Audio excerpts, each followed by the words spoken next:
County Board of Chosen Freeholders is hereby called to order. Madam Clerk, please call the roll. Freeholder Cooper? Here.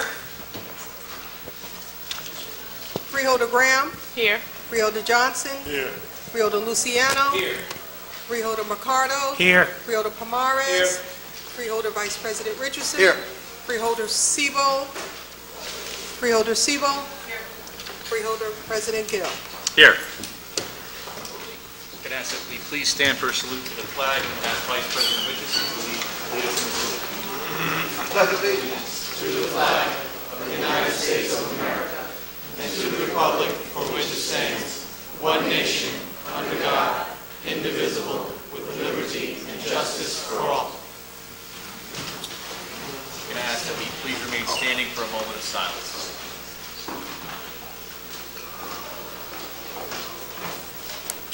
Thank you. I have before me certification from the clerk that this meeting is in compliance with the Open Public Meetings Act. At this point in the meeting, I'm going to recognize some very important people who we're lucky to have working in our office for the summer. Each of them are on a professional path. They're either in an undergrad program, graduate program, and one is actually waiting for admission, hopefully, into our police academy. They all hail from Essex County, and they represent the hope of our future. And I'd like to ask each of them to stand so that we can see them. These are our summer interns in the Essex County Freeholders Office, so please stand who are with us tonight. I'd like to give them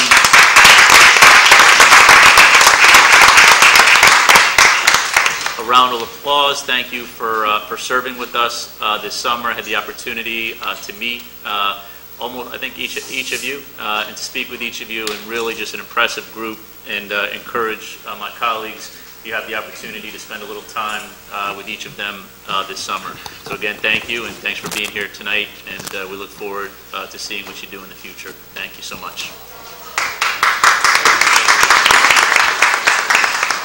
You're welcome to stay till 10:30, 11 o'clock at night when the meeting is, if you would like.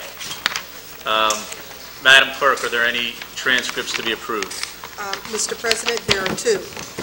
May 15th, 2019, and May 29th, 2019. These are conference board meetings. Okay. Freeholders, do we have any questions or comments? Can I have a motion and a second?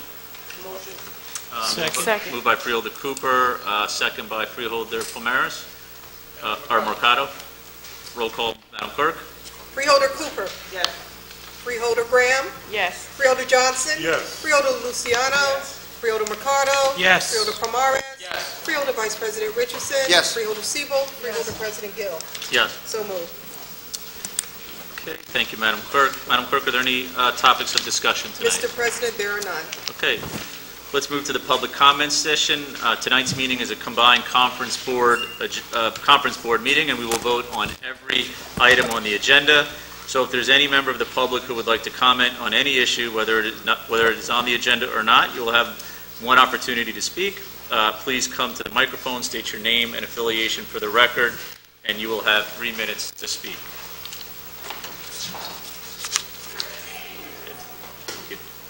Please. Thank you. I will be very brief. I have come tonight to introduce myself. My name is Carol Bianchi. I am the J.C. Canal liaison for Essex County. And I just wanted to say hello. I've passed my cards out so that if you need Mike's me. not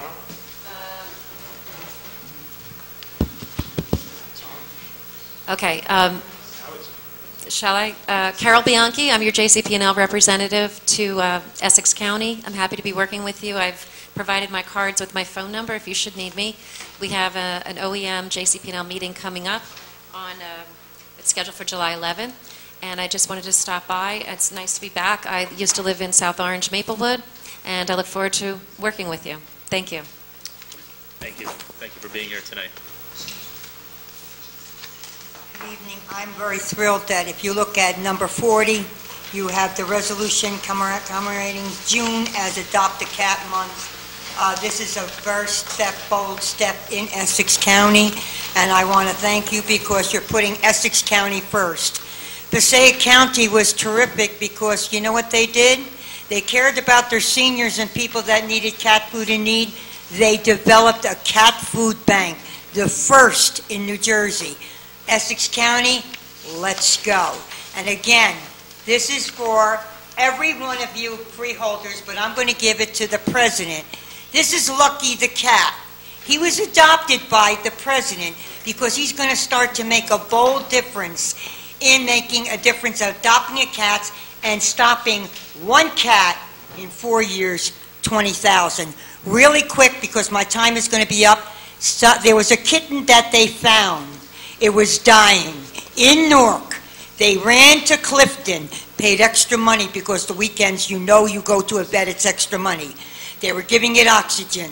The vet checked him out. The kitten was eating rocks. Now that's pitiful that a kitten should have to be eating rocks, or any cat should be starving or dying or also multiplying. We need to address the problem. Positive change.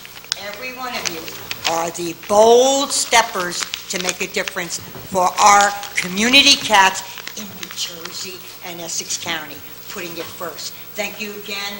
Meow, meow. And as Lucky says,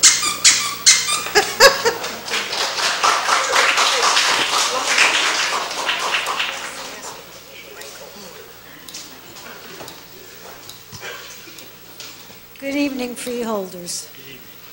I'm Nancy Zach, and I'm from She sponsored the resolution. I'm sorry. Can you hear me? Yes. Doesn't seem on, but anyway. I didn't bring any teddy bears. I'm from the Ironbound section of Newark, and this year we had a very unfortunate event with the setting of an arson fire inside of our one of the oldest parks in the neighborhood, Riverbank Park. Riverbank Park is a historic site. It's was designed by the Olmsted firm. It's precious. It's a small 10-acre park in a community of 60,000 residents. It's well used anytime you go down there. And we have a volunteer group that is a partner to Essex County called SPARK. SPARK, Save the Park at Riverbank, is what it stands for. And these are volunteers from the neighborhood who either use the park, live near the park. Everybody's heart is in the park. When the fire happened, it was an arson fire, which is now under investigation by the Essex County Arson Squad. And we keep hoping that there will be some wonderful news about what happened and who it was and what was the motivation. But when we heard about the fire, everybody's hearts were broken. So much time, so much blood, sweat, and tears and energy have gone into the park and into the programs in the park. For 15 years, Spark, which is now a 501c3 organization, has run 2 programs in the park. One of them is for cultural arts for all of our different populations in the Ironbound, and the other one is a community learning program where children from the neighborhood schools come in, and the teachers say things like,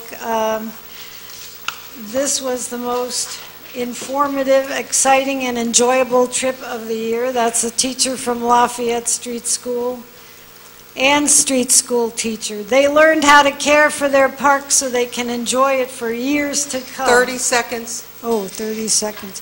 On tonight's agenda, you have number 21. It's a resolution which is beginning the process of recovery for the park building. And since I was in the hospital, I know what the doctor said to me. It's going to be a long and a slow road.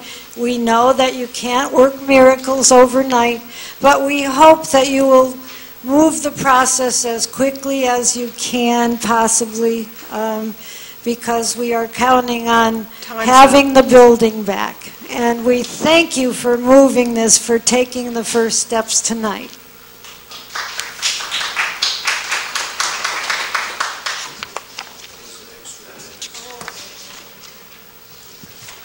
My name is Stuart Deutsch. I'm with Soma Action, and I'm here, first of all, to congratulate you on listening to us for a year about the proper voting machines, paper ballots with optical scanners, and to congratulate you on the fact that there will be a pilot program.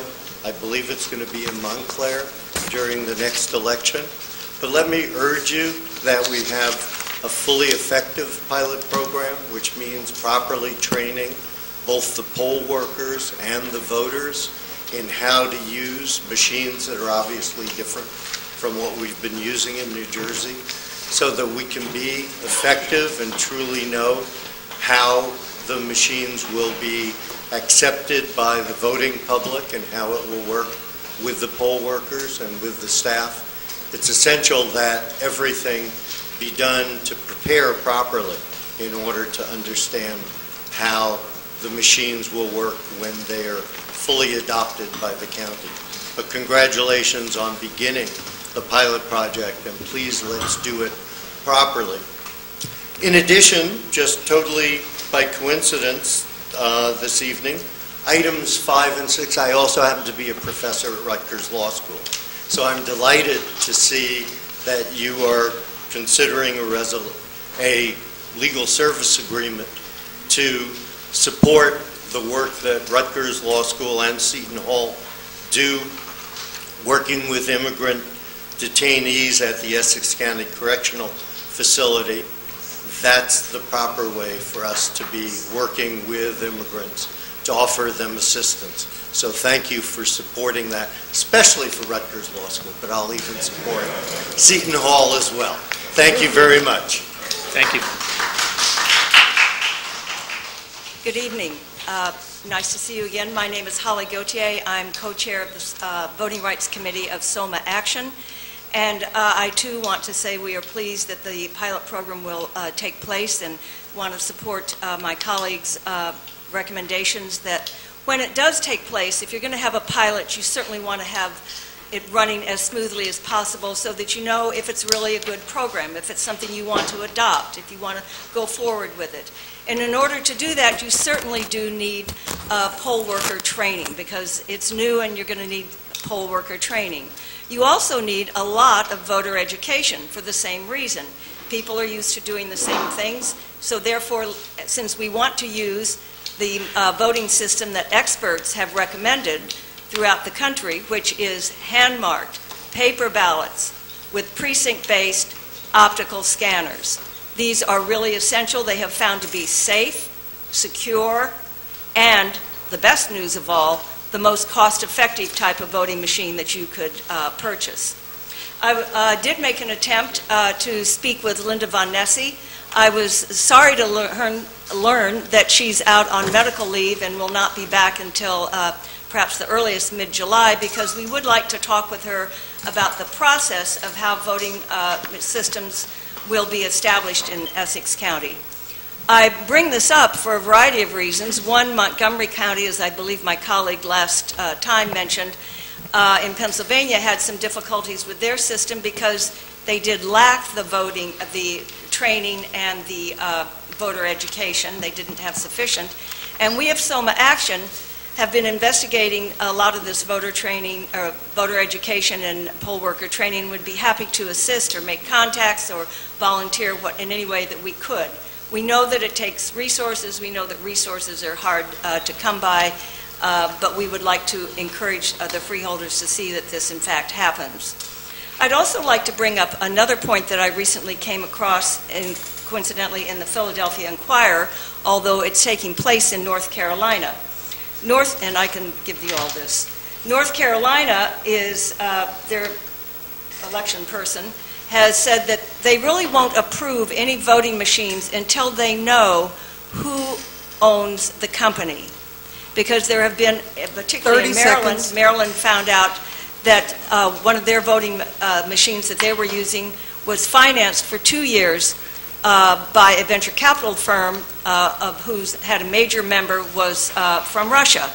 That doesn't say anything bad happened, But we do know that there were some questions that occurred in Durham, North Carolina, in that area with their voting system. So we want to make sure that nothing like that happens in Essex County, that we're full and transparent. Thank you.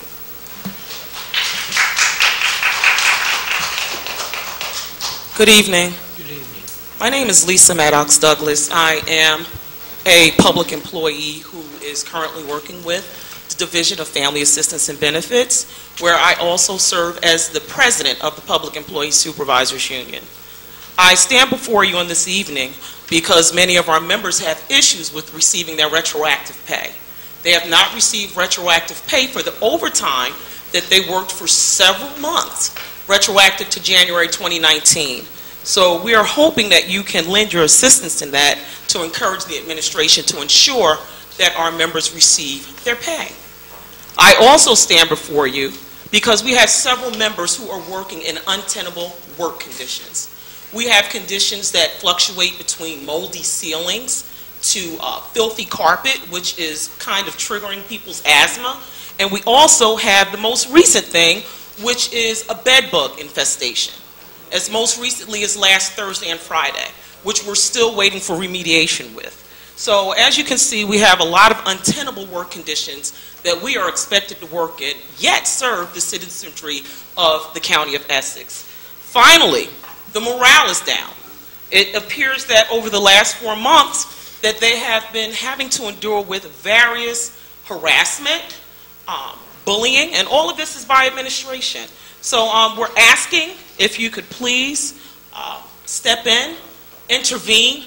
We've made appeals to various individuals who are actually in the room right now. Sometimes they get back to us, sometimes they don't. But I did promise my membership that I would make an appearance on their behalf. We ask that you step in just to ensure that they do not continue to live under these untenable conditions and suffer under this adverse work environment. Thank you so much and have a great evening.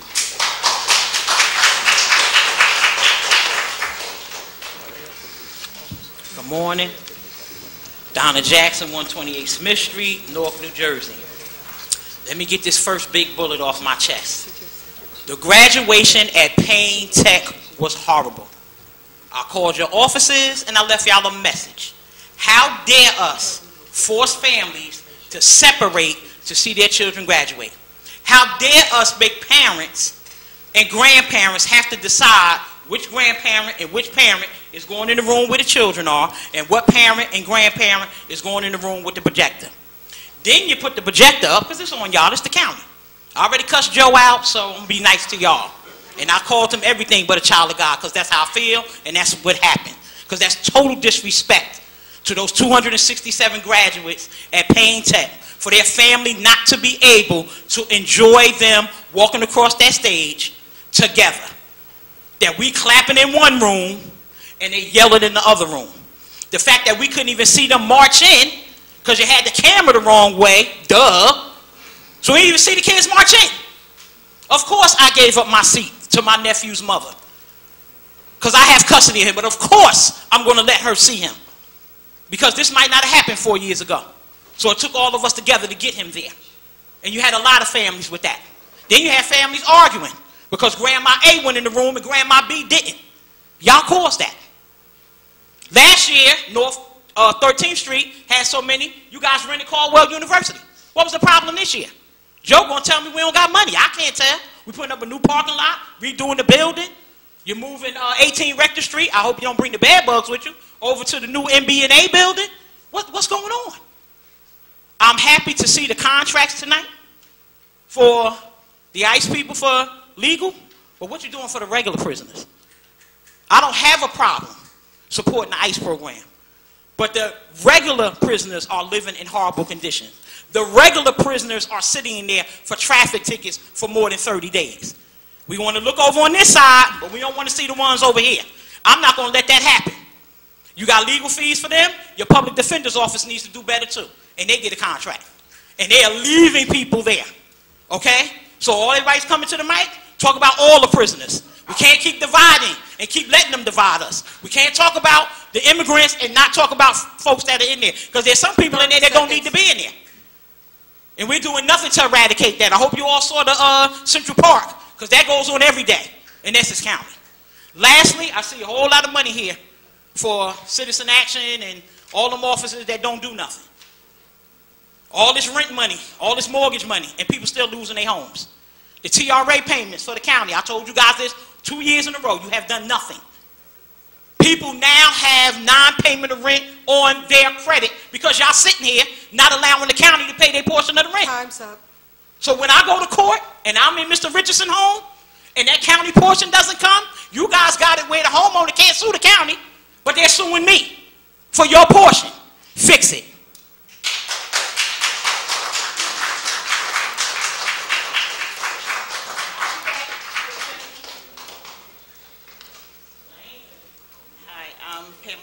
With the Palm Tree Block Association, again here in reference to Bellsbury Please speak Park. into the mic.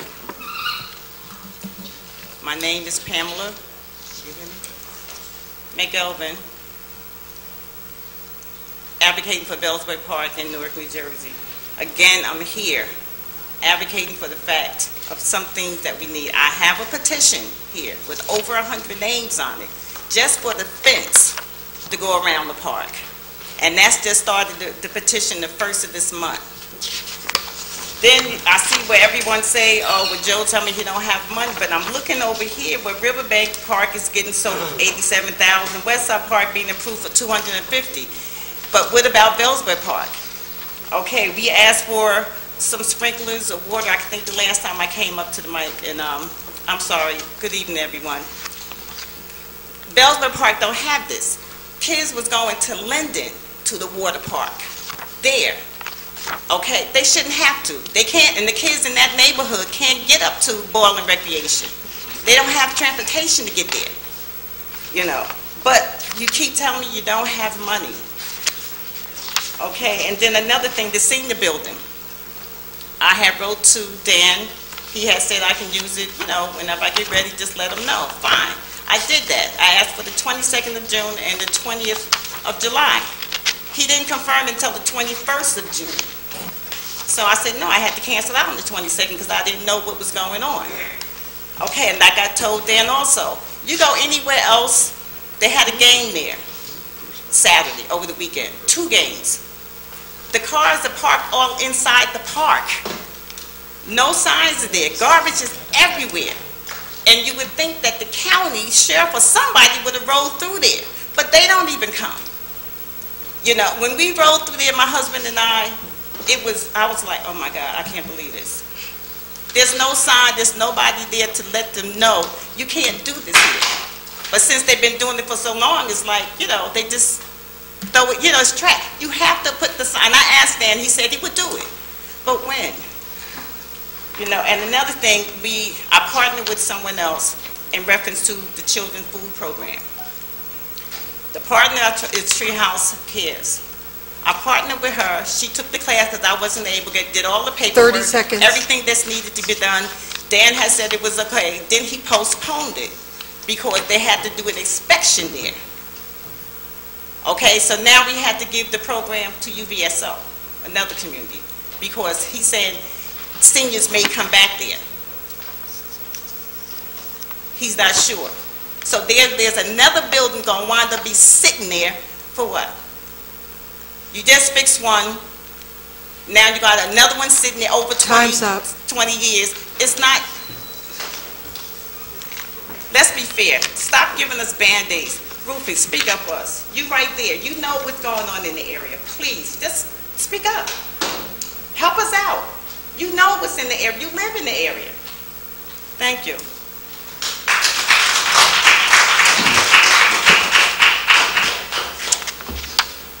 Good evening. My name is Sophia Cutler. I'm a high school English teacher here in Newark, and I'm here to speak out against the Freeholders' collaboration with Trump and to urge you to end the ICE contract. So on Monday, as I'm sure many of you saw on social media, an El Salvadorian man, Oscar Ramirez, and his 2-year-old daughter, Valeria, were found dead floating in the Rio Grande River. In the picture, the father and daughter lie face down in the water. Valeria tucked inside her father's shirt, her arm wrapped around his neck. They were trying to reach the United States from Mexico, originally from El Salvador, and they came in search for a better life after the grind of surviving on Martinez's salary of $10 an hour had just become unmanageable. So Martinez and his family are obviously just a few of the many immigrants fleeing low pay, violence, instability from El Salvador and other countries. Just a cursory look at the history of this country shows that Martinez and others are actually not the victims of their own government, but our own. The United States has routinely intervened in Latin America, including Brazil, where my family is from, overthrowing democratically elected left-wing governments and propping up right-wing dictators who are more amenable to their interests. America's footprint is perhaps the greatest in El Salvador, where Martinez's family is from, where our government backed a brutal military dictatorship and poured billions of dollars into that country to support them. So I'm trying to say that our government and freeholders like you who make it up can really start to make things right by refusing to collaborate with Trump and ICE and jailing people like Ramirez in our Essex County Correctional Facility, whose miserable conditions have garnered national media attention. You can also support the driver's license bill and an independent civilian review into the jail. Thank you.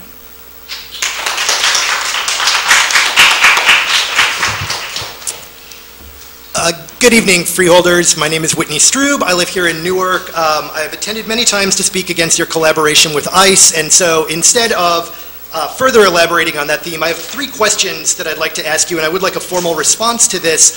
I had asked you earlier at the last meeting what it meant when you claimed to stand in unison with President Gill on universal legal representation for detainees. I know you're giving $750,000 tonight, and that's great. It's a good start. It's less than 2% of what you take from ICE, and it is far, far short of what we need here in our county. And so when I asked you about this, your response was, quote, "The board respects your right to ask this question. The board stands by their previously issued statement in which they addressed this matter." I appreciate the sort of sarcastic trolling in that comment, but that does not answer my question. And so let me repose the question to you. What concrete steps are you taking as freeholders to move toward universal representation for these detainees rather than the face-saving gesture of throwing less than 2% of your ICE revenue at them? So that is question 1. Question 2, it's not clear to any of us beyond President Gill who supports an independent civilian oversight board. I know many of the freeholders support a freeholder board, which has very little credibility with any of us engaged on these issues. What we want is an independent civilian board. So I pose this formal question. Can I get a head count in writing of where each freeholder stands on this and who supports independent civilian review in a formal organization that will have some oversight power that goes beyond the power that you have failed to exercise in the decade of reports that have documented the poor and deplorable conditions? And finally, in my final question, question number 3, recently the executive's office, Joe D., wrote to you that you receive $117 per head per night from ICE, and Joe D.'s office wrote the cost per day to house 2,400 individuals is $118.82. Therefore, all of the federal funding is used to support the detainees. That seems based on extremely shoddy math to me, partly by conflating immigrant detainees with the criminal inmate population. And so I'd like, again, a formal statement from you. Do you agree with Joe DiVincenzo that all of the federal funding is used to support the detainees? because that would sort of put the lie to his claim that this saves Essex County a lot of money in taxes. And so those are the three questions I would ask, and with the 20 seconds I have, I would again say that I think collaborating with ICE is inherently unjust and contributes to the expansion of their unjust system. And we just saw this with the Democrats caving in and voting for money that should come from their operating budget, which they're now free to continue using persecuting immigrants because the Democrats are propping up their budget. So please show resistance and end the contract with ICE in a phase out that respects the rights of the current detainees. Thank you. Good evening. My name is Jay Arena. I live here in Newark, New Jersey, and I'm here with the Jobs and Equal Rights for All campaign, and part of a growing movement, as you can see in these chambers, many new faces who are demanding the closure, the immediate closure of the ICE concentration camp that Essex County runs for Trump. And we don't use that term lightly. It's a concentration camp. Increasingly, we've been ahead of the curve. Now it is more and more recognized what you run here are concentration camps that are directly connected to the atrocities that are going on at the border. These need to close now. We are a growing movement. And who knows, we might even soon have the nonprofits in the Ironbound where this concentration camp is located that stand in photo ops with Joe D. They might even be soon joining this movement. As a result of this movement, of this pressure, and that's the only reason this has happened, you've coughed up $750,000 for legal representation. But let's keep that in mind. That $750,000 pales in contrast to the $49 million. It's going up.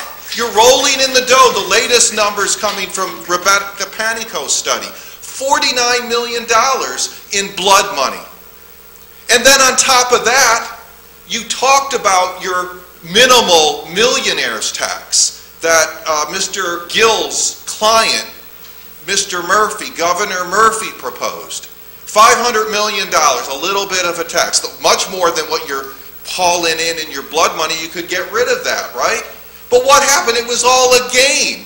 All these Democrats, they all voted for it. They all voted for this budget without the millionaire's tax. And Mr. Jackson's employee, Ileana Pintor-Marine, your employee, Mr. Gill, was at the front lines of that attack. She heads the Assembly Budget Committee that worked shoulder to shoulder with her boss, Joe D., Norcross, Sweeney, to stop that. Because she would rather, and you obviously as well, would rather generate funds from blood money, right, trafficking in immigrants, rather than make the billionaires pay. And we say, what we say, our movement and our candidates that are running against these deportation Democrats, Yolanda Johnson and Nichelle Velasquez, that we need to make the rich pay. We need legalization for all. We don't want to pit documented citizens that are in your dungeon for the undocumented, those born here, immigrants, black, white. We need to come together to fight the real enemy, the billionaire class. And we call for a 5%, not Murphy, billionaire, well, he's got, what, 700 million? What's he worth? He's up, he's close to $1 billion. We don't want that pittance of a tax that Murphy is calling. We're calling for a 5% tax on their wealth, on the wealth of the top 1%, to create jobs, free public services for all, those born here and immigrants, black, white, gay, straight. That's what we need to be fighting for. And key part of building that movement is closing your dungeon. Legal representation should not be contingent on your blood money contract.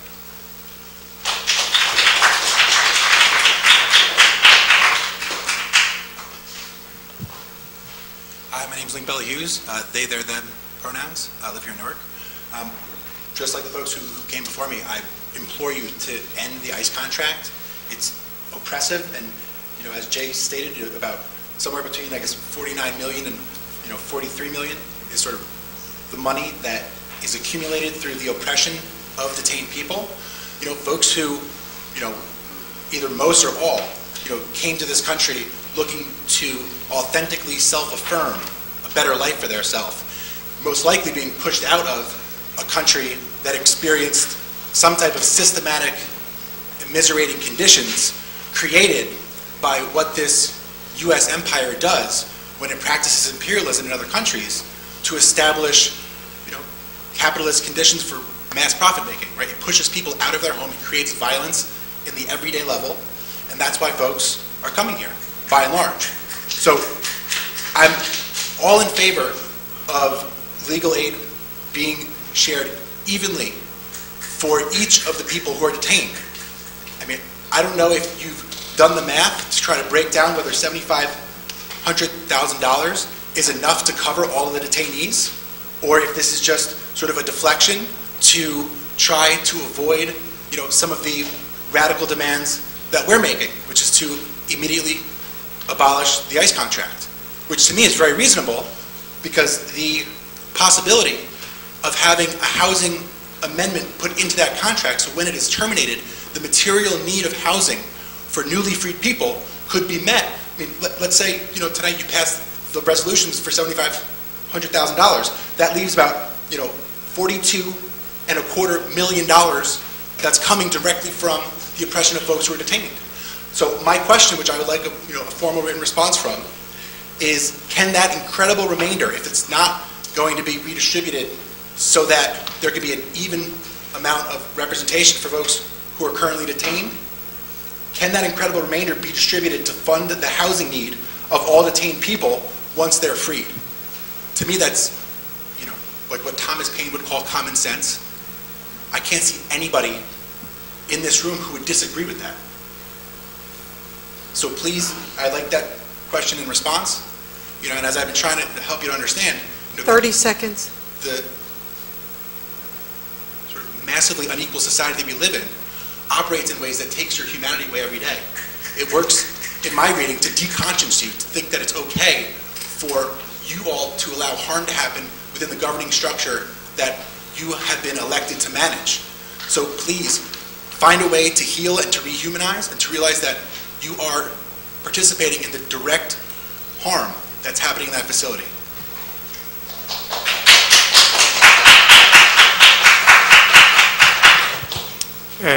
Hi, good evening, freeholders. My name is Alejandro Jaramillo, and I am from Cosecha, New Jersey.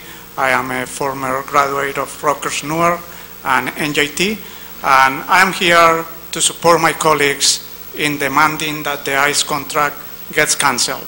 And I'm not going to repeat, the same arguments because you already heard, except that it's immoral and you should cancel it now.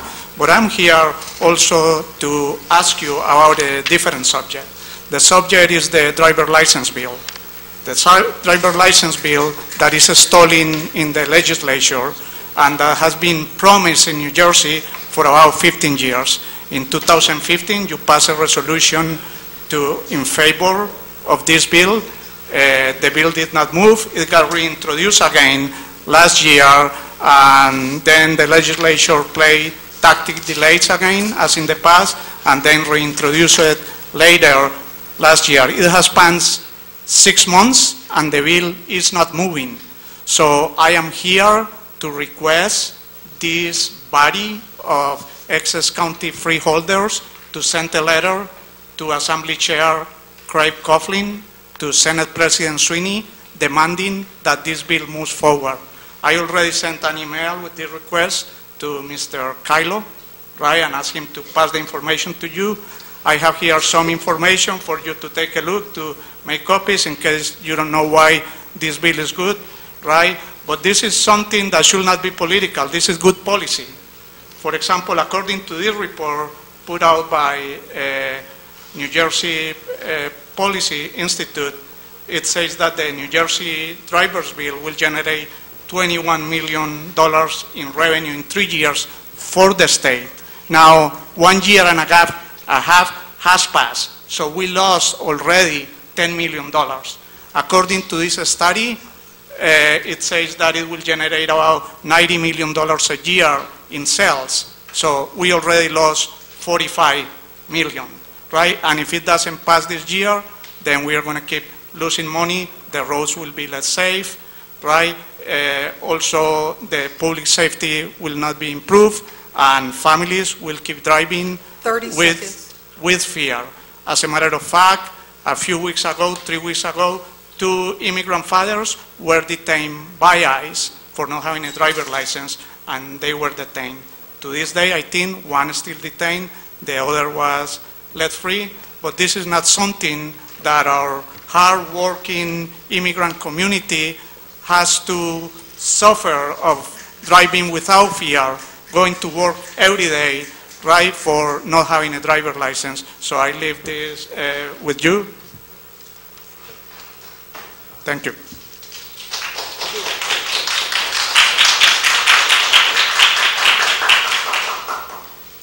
Good evening. My name is Karen Shinovar. I live in 7 Argyle Road in Montclair, New Jersey, and I've been here before representing communities promoting animal welfare in New Jersey, and we are a nonprofit attempting to improve the life of both your constituents, both humans and cats in the communities throughout Essex County. There's been so much heartache tonight, and you have so much power in your hands. I come here because it's been over a year since the policy committee was started. And I want to say that our little bitty group of people is trying the very best we can in many towns throughout Essex County to make a difference, but it's really hard. You have a lot of power, and we stand ready to support the committee. We'll provide whatever resources we can. We talked this afternoon with Bloomfield. Bloomfield is doing a wonderful job with trap, neuter, return. They've actually committed some resources. We're talking with them about forming a local coalition so that we can come out of the dark, we can help the cats, we can solve the problems. There are other communities doing some things. There are other communities in Essex County that need your discussion. They need your leadership. They have feeding bans.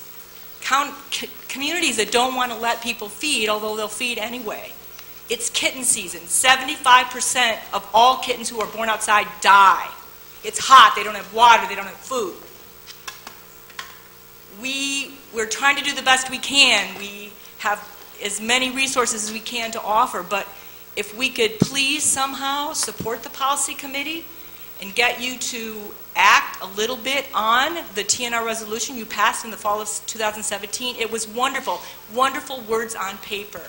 We stand ready to support you doing a little bit more than that. You have many platforms, the zoo, many places where we could just educate people.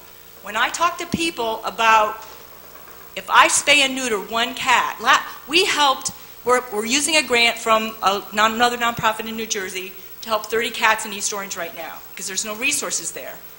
We just had 12 of those cats at our spay van in Montclair, which we do once a month, this week. 3 of the cats were pregnant. Those 3 cats now, one of them maybe was 7 months old, had a total of 17 kittens that will no longer be born and die outside. And in a way, it's hard to talk about spaying and neutering, but there isn't enough food. There isn't enough people to adopt. Most of Essex County doesn't even have an animal shelter. And when they do, they don't take in cats. 30 seconds. So I don't want to be, I say this because I care, and I'm volunteering my time 100%, and some of my own personal money, which doesn't matter except to the extent that I care. That's the point. And you can do a little bit. And we can do more together, please. On all these issues, let's try to do more together. Thank you very much.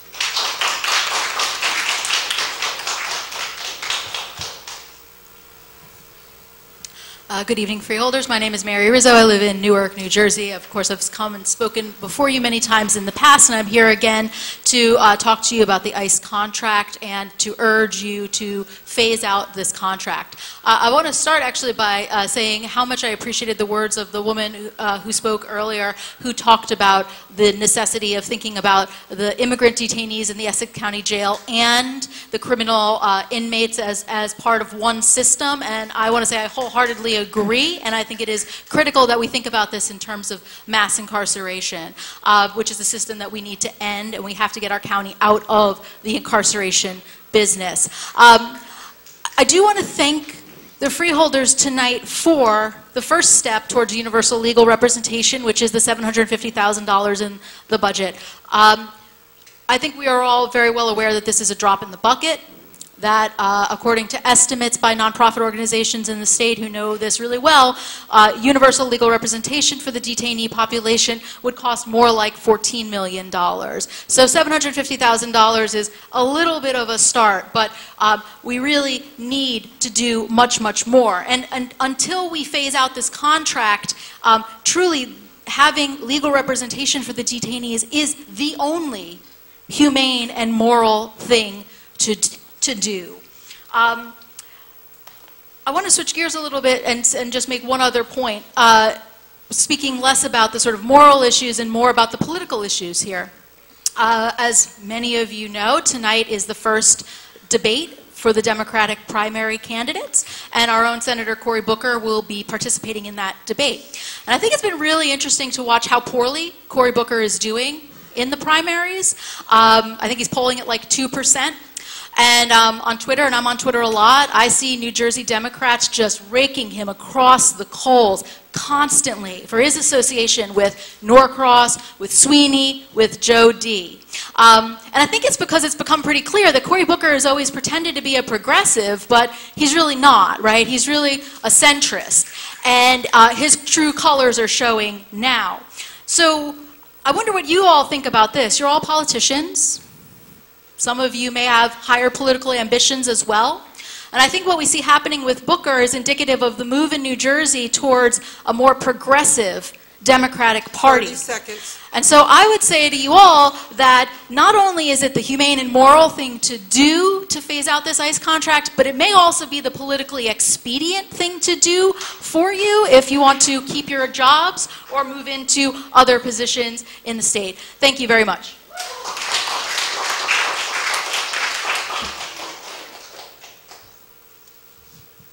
Hi, Jesse Rosso, Hoboken, New Jersey, Hudson County. Earlier this week, the Associated Press released some photos of the humanitarian crisis happening at the border. A man, Oscar Ramirez, and his nearly 2-year-old daughter, Valeria, drowned while attempting to cross the Rio Grande. Oscar and Valeria were trying to make it to Texas. According to Oscar's wife, he put the baby near the bank of the river and she jumped in. He died trying to save her. I want everyone to think of how dire things had to be in order for you to leave your native country, friends, family, and everything behind to come to a country that will at best ignore you and at worst put you and your loved ones in a cage.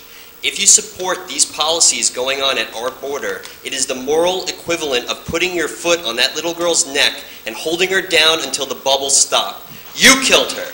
You killed Valeria. It also follows that if you are a county that collaborates with ICE and run their concentration camp, you also have blood on your hands and blood money in your pockets. You might think that this characterization isn't fair, that you're keeping families together in jail, in a jail that is considered below ICE's standard. Essex County is a cog, as is Hudson and Bergen, in ICE's vast concentration camp network. I'm going to repeat a question that was directed to the freeholders sometime last year. How do you sleep at night? I was inspired by the 5 elder Japanese-American internment camp survivors and their descendants who protested this past Saturday at Fort Sill Army Base in Oklahoma. The Trump administration plans to hold 1,400 migrant children there. Their slogan that they repeated, "Never again is now." We can't change what happened in the past. We can't go back and stop the Japanese-American internment, Jim Crow, slavery, the Native American genocide, and all the other countless atrocities in our shared history, but we can do what we can now. Those 5 internment camp survivors who spent their Saturday standing in the sun and being threatened and harassed by military police, asking them if they understood English while peacefully protesting. Nazis get police escort, those survivors told to go.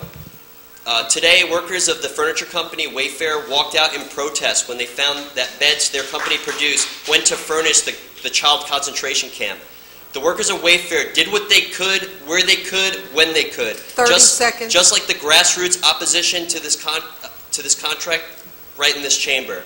The line in the sand is clearly drawn. On one side is justice and love of all people. The other, white supremacy, the prison industrial complex, and hate.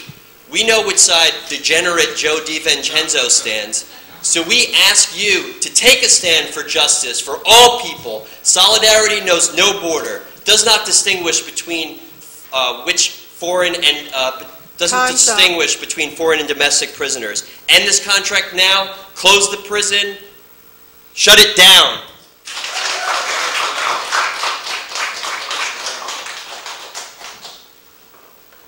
Good evening, freeholders. You can squeeze the candle and it'll come. Bring the mic up.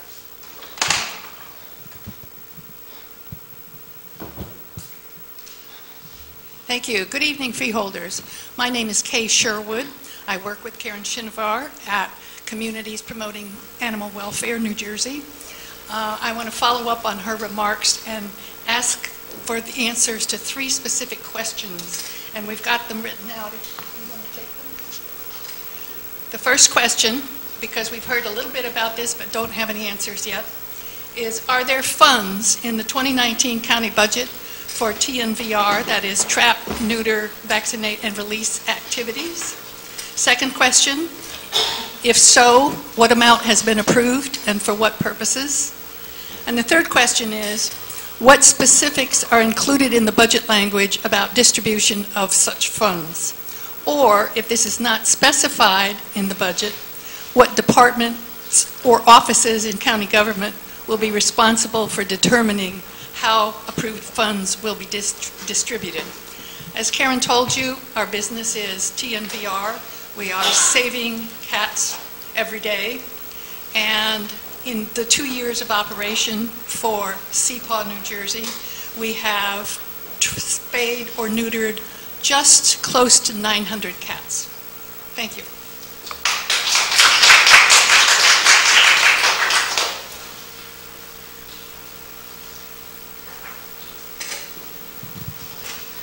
Good evening, freeholders. I'm R.A. Cowboy of Newark, the home of Cowboy Ranch House, trying to get things together for the kids and seeing how things are being done for the kids, which I really appreciated seeing over the weekend, the crowd that came out to the park behind the different build-up of the park with the playground, with all the kids. It was fully packed.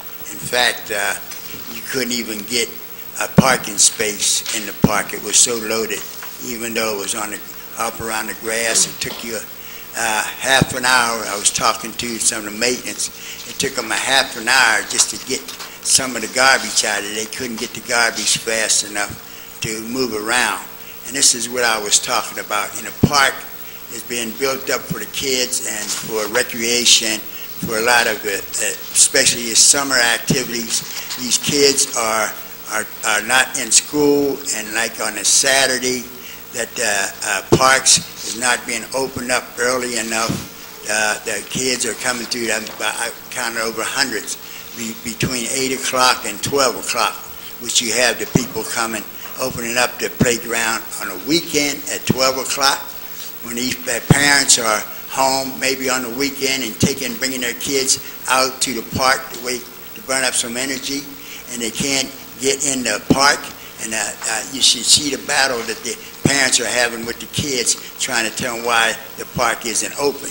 And I said I was going to try to get up here. The staff is willing to put more time in, but I know that you speak on there's not enough money or whatever, but if you're building that park up for more activities, and just like there wasn't too many different activities in the park Saturday, and the park was loaded. There was no parking space.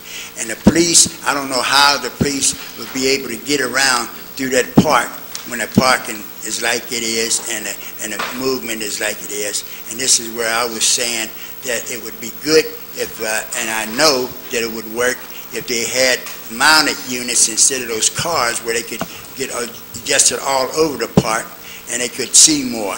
And then another thing, the bathrooms are being closed up too early, where I see too many people going behind the trees and over around the lake and stuff. 30 seconds. The things about during the summer, the days are longer and the park is closing earlier.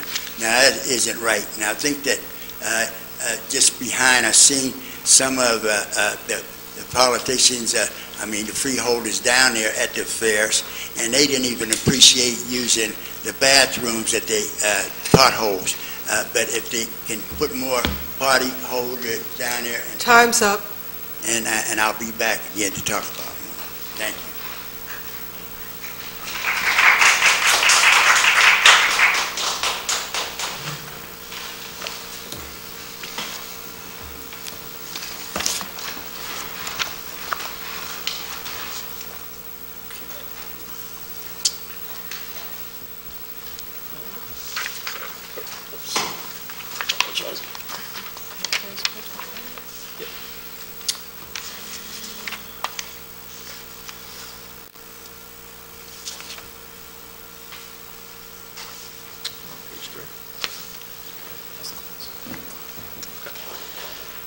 Okay, Madam Clerk, seeing that there's no one else left to speak, we will close public comment.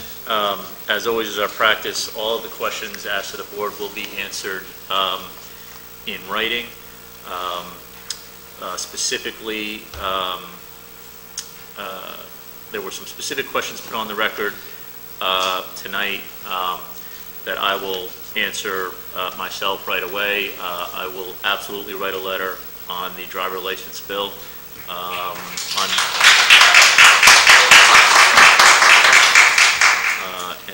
And we will see about potentially maybe passing a resolution. I know that Freeholder Cooper is working hard on the TNR and on the committee, so we are committed to that and to try to make that even more of a reality. As far as Vailsburg Park, there were questions put on the record that I know we're still waiting on answers to, so we will continue to follow up on that. And as it pertains to some of the general questions that were put on the record tonight regarding the ICE contract, I will, again, when I say this, I am speaking as one member of this board, but I will reiterate my position, and I've continued to put this position on the record for those who are here for the first time and for those who continue to come, and for those who continue to come, thank you for your advocacy.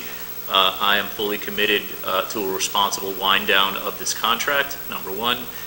Number two, I am fully committed to independent oversight of this facility. It is one facility, and I'm working on that diligently this summer, and we'll be bringing a proposal back to the administration on that issue. And number three, which is on the agenda tonight, have been pushing before the Inspector General report was before, and I want to highlight that, before this Inspector General report was released, and due to the diligence of many of the advocates who came to increase the amount of funding for legal representation to get us on a path to potentially universal representation. So that is my position on this issue, and will continue to be while we move forward and try to get to the place that I think we all want to get to. What does responsible winding down mean? Mr. Arena, this is not a back and forth at this point in time. So moving, and I'm happy to have that conversation with you after the meeting or at any time. Moving, Madam Clerk, let the record reflect that there's no one else wishing to speak at this time. Do we have any ordinances or resolutions for introduction and first reading? Mr. President, we have none. Okay, Madam Clerk, do we have any ordinances or resolutions for listing purposes only? Mr. President, we have none. Okay.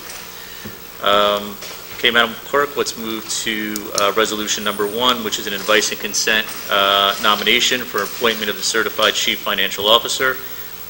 Please read it into the record at a later time. Mr. Jackson, would you please explain the resolution? Good evening, Mr. President, members of the board. New Jersey law requires that every county shall have a chief financial officer, and the administration is recommending very enthusiastically the appointment of Mr. Hassan Mohammed to that appointment for 3 years, and he is here to answer your questions.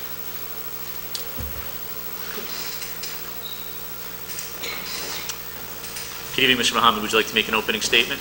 Good evening. My name is Hassan Mohammed. I'm serving the county as a temporary chief financial officer for the past 2 years. I joined the county 5 years ago. Before that, I was working for auditing firm. I did auditing for 14 years. I did audits for counties, municipalities, school boards. I'm a certified financial officer, county officer, and qualifying purchasing agent. Okay, thank you, Mr. Mohammed. Thank you. Again, thank you for being here tonight and for your willingness to serve in this position. Freeholders, do we have any questions or comments? Freeholder Siebold. Thank you very much. Mr. Mohammed, I'm very pleased that you're going to be working for the county. I mean, your background is really outstanding, and I think you will be a great addition. Thank you. Thank you so much. Freeholders, additional questions or comments? Okay, well, again, we congratulate you on your certification. We all know that we're better for the fine work that you do as a CFO. Do I have a motion and a second? Motion. Moved by Freeholder Cooper, second by Freeholder Graham. Roll call, Madam Clerk. Freeholder Cooper. Yes. Freeholder Graham. Yes. Freeholder Johnson. Yes. Freeholder Luciano. Yes. Freeholder Mercado. Yes. Freeholder Pomares. Yes. Freeholder Vice President Richardson. Yes. Freeholder Sebo. Yes. Freeholder President Gill. Yes. So moved. Okay, thank you, Madam Clerk. Let's move to resolution number 2, which we can read into the record at a later time. Mr. Jackson. Thank you, Mr. President. This is a recommendation to engage Samuel Klein and Company in the amount of $482,300. This is a publicly advertised RFQ. 3 responses were received, and this company received the highest score. It consists of a number of components: our single audit, prosecutors forfeited funds, the sheriff's forfeited funds, office of statement services, and verification agent, again for a total of $482,300. Okay. Shabazz Charles, do you have any questions or comments? No questions. Okay. Mr. McInerney? No comment. Freeholders, do you have any questions or comments? Freeholder Sebo. I'd like to comment that Sam Klein and Company has been working for the county for many years, and they do an outstanding job, and I'm pleased that they're on the agenda again tonight.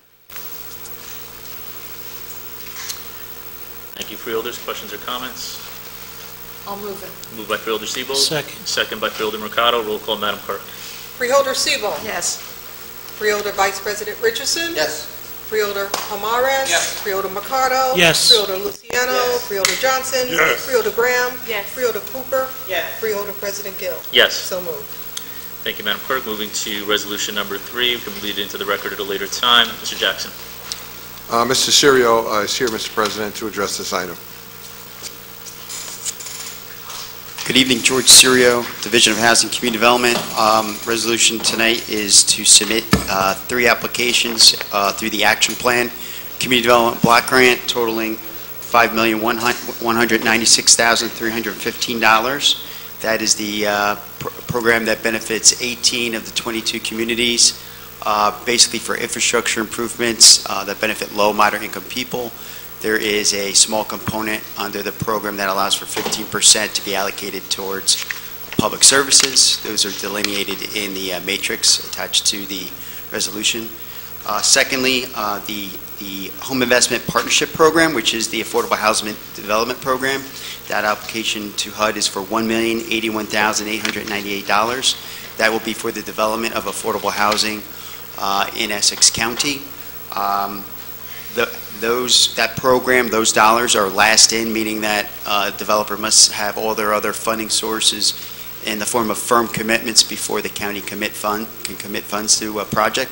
That's why there's no specific activities presented tonight, but they will be brought back to this board once they are identified. Lastly, the Emergency Solutions Grant, which is the acronym ESG program. The application will be for $440,579. These will fund activities that benefit homeless populations in the county.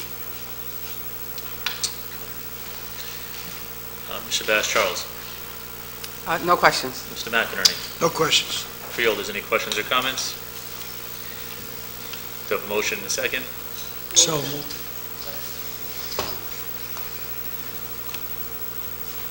Either one. Okay.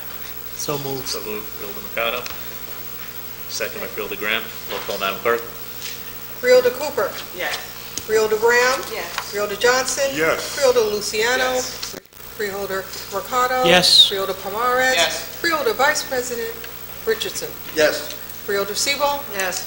Freeholder President Gill. Yes. So moved. Thank you. Moving to resolution number 4, which we can read into the record at a later time. Mr. Jackson. Mr. President, County Council Gassion is here to address items 4, 5, 6, 7, and 9. Good evening, Courtney Gassion, Essex County Council. Mr. President, resolution number 4 is a request for the approval of a Title 4D reimbursement agreement between the County of Essex and the New Jersey Department of Human Services in the amount of $321,068 for the time period of December 1, 2018 through September 30th, 2019. Each year we come before the board, request approval for this agreement. This agreement allows the Office of County Counsel to receive reimbursement for approximately 65% of its expenses from the state of New Jersey, the Division of Human Services, for the services 3 of our attorneys provide on a yearly basis in support of the children of Essex County. Specifically, those 3 attorneys are involved in paternity establishment hearings, child support hearings, etc. They work down in our Wilentz building, and the receipt of these funds helps support both their salary and expenses associated with the services that they provide for the office. Thank you. Mr. Bass Charles? No questions. Mr. McInerney? No questions. Freeholders, any questions or comments on resolution number 4?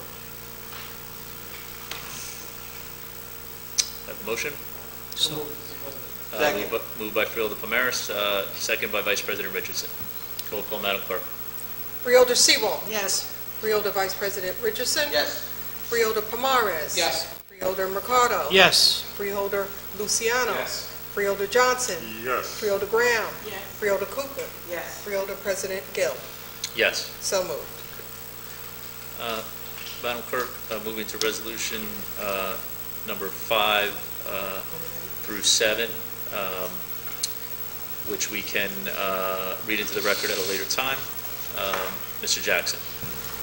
Again, Ms. Gassion.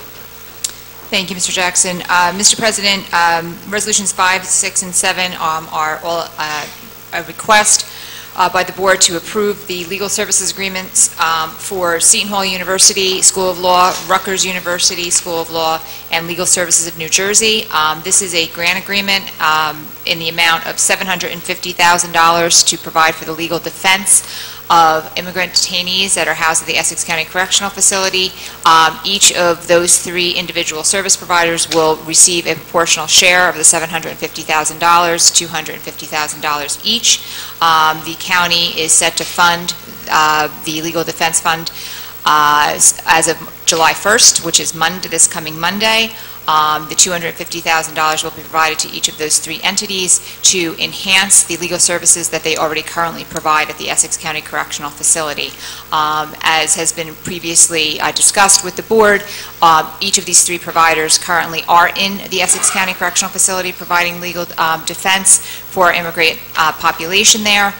These additional funds will allow them to increase staffing, and give them additional resources to increase the services that they are already providing.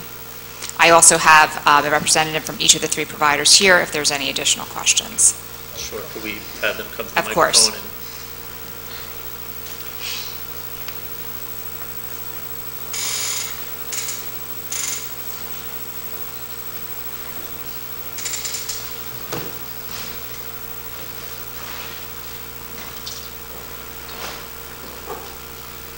Our first representative is from Seton Hall University School of Law. I'll let her introduce herself. Hi, thank you. I'm Lori Nessel. I'm Professor of Law and Director of the Center for Social Justice at Seton Hall Law School. I'm Pina Cirillo. I'm a staff attorney at Rutgers Law School. I'm standing in place of the Director of the Immigrant Rights Clinic, Anjum Gupta. I'm Rachel Salazar. I'm the supervising attorney of the current Detention and Deportation Defense Initiative at Legal Services of New Jersey. And I'm Rakiba Huck. I'm the supervisor of the Immigration Representation Project at LSNJ and vice president of the organization. Perhaps we could put on the record a little bit about what this money would go towards, what it would do, and what the plan is. Courtney Gassion, Essex County Counsel. I certainly can speak in general terms. If there's any more specific questions, I'm certainly happy to turn it over to my colleagues. Yeah, I'd like to hear from your colleagues. Absolutely. We'll go in the same order. Do you want each one of them to speak on it, or? I mean, I'll defer, but I would like to hear from some of the colleagues. Certainly. I'll turn it over to Ms. Nessel to start. Sure, thank you. Of course. So I can give an overview of what we've been doing as as partners under some funding we received from the state last year. Just by way of introduction, legal Excuse me, your name services. and organization for the record. Oh, sorry, Rakiba Huck Legal Services in New Jersey. So just to give a little of a background of what L&J has done over the years, we've had an immigration project doing specifically detained work as well as non-detained work for over 20 years at this point. We were in the detention facilities immediately after 9/11 when sort of the increase of immigrant detainees started in this country. And for about 13 years now, we've had a federal Department of Justice grant to provide legal information presentations and one-on-one intakes and Q&A sessions at Essex, Hudson, and Elizabeth. So over the years, we've seen population trends. We've had access. We've developed good stakeholder relations with ICE, the facilities, the courts, and Department of Homeland Security Council. So recently, which is more to the point now, we have been administering a fund from the New Jersey state government, which allows us to work in partnership with Seton Hall, Rutgers, as well as the American Friends Service Committee here in Newark to increase representation of detained individuals at the 3 ICE facilities I just mentioned, Essex, Elizabeth, and Hudson. So we've been doing that since November 1st of last year. We're still in our first contract year. And we have come up with a system of making sure that every individual who's detained at those 3 facilities who are unrepresented and fall within our financial eligibility criteria get to meet with a lawyer, get extensive advice and counsel, not just a quick 10-minute meeting, but we go fully into every person's history, concerns. We do research, we talk to family members, and we make sure everyone is afforded that opportunity. And then as capacity allows, we also enter into representation on all sorts of claims, whether it's bond, asylum, challenging charges, making suppression motions, arguing that someone's actually a citizen. We had one of those cases already, fighting for waivers of long-term residents, oftentimes from Essex County and other local counties. And it's certainly been strengthening, our ability to do the work that we want to do, and we welcome this opportunity as well. As others have spoken, it's certainly a step in the right direction while we do have these county contracts, and we are excited to be a part of it. So Lori Nessel again from Seton Hall Law School. So I direct our Center for Social Justice. We have been representing immigrants, detained, non-detained, all types of representation for about 30 years, maybe a little over 30 years. We have been really happy that in the past year, as Rakiba mentioned, with the funding coming in from the state, we've been able to expand our work.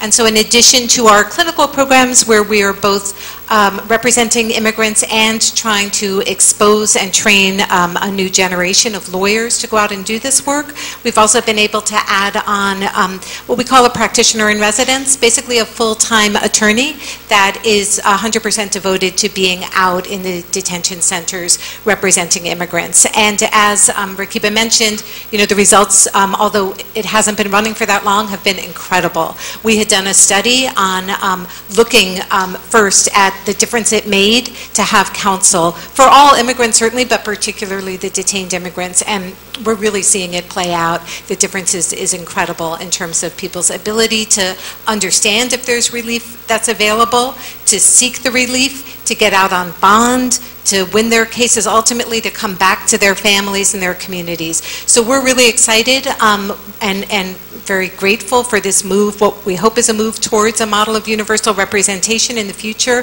where everyone who's facing something as serious as deportation has a lawyer by their side. And we're looking forward to it just expanding what we're doing, being able to hire more staff, and a combination of represent more immigrants and also train more law students. So we'll have more lawyers out there going forward. Thank you. Hi, I'm Pina Cirillo from Rutgers. I'll just echo everything that my colleagues have said. At Rutgers, I'm a staff attorney. I am the practitioner in residence that Lori mentioned, so I have a little bit of less visibility and insight into the overall funding structure, but I do know that I'm the one that's going out there and meeting with these detainees and intaking them along with our colleagues at L&J, American Friends, and Seton Hall, and we're just out there doing the tough work on the ground and trying to give these people representation.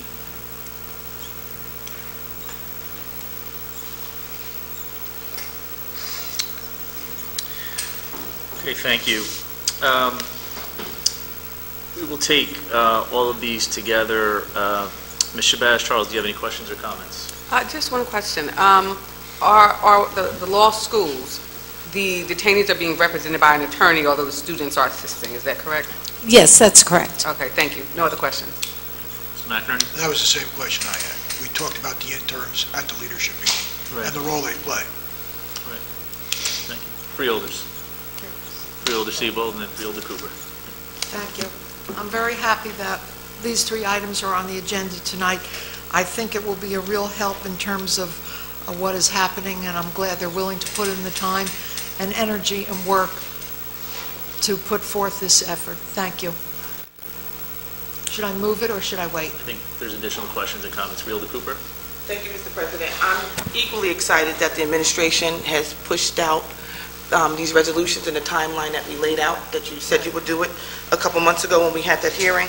A couple quick questions. I want to be sure that this funding is going to be dedicated exclusively just for legal representation, not for administration, not for funding any studies, but purely for legal representation. Is that correct? Yes, I can confirm that is absolutely correct. All right. Is there, one of you mentioned that there's some kind of financial eligibility requirement for inmates. What does that criteria look like? State your name for the record, please. I'm sorry, Rakiba Huck, Legal Services. We have a 250% of the federal poverty level eligibility criteria. That is legal services statewide eligibility acceptance as well.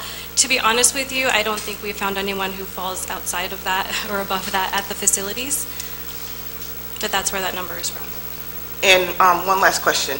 Are there any caps or limitations to how much money or time that you devote to any of the detainees that apply for your services?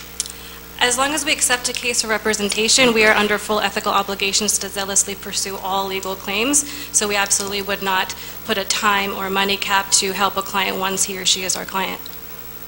Thank you, Mr. President. Freeholder Cooper. Additional questions or comments? I'll move it. I have a comment and a question, and I'll thank you, Freeholder Seabold.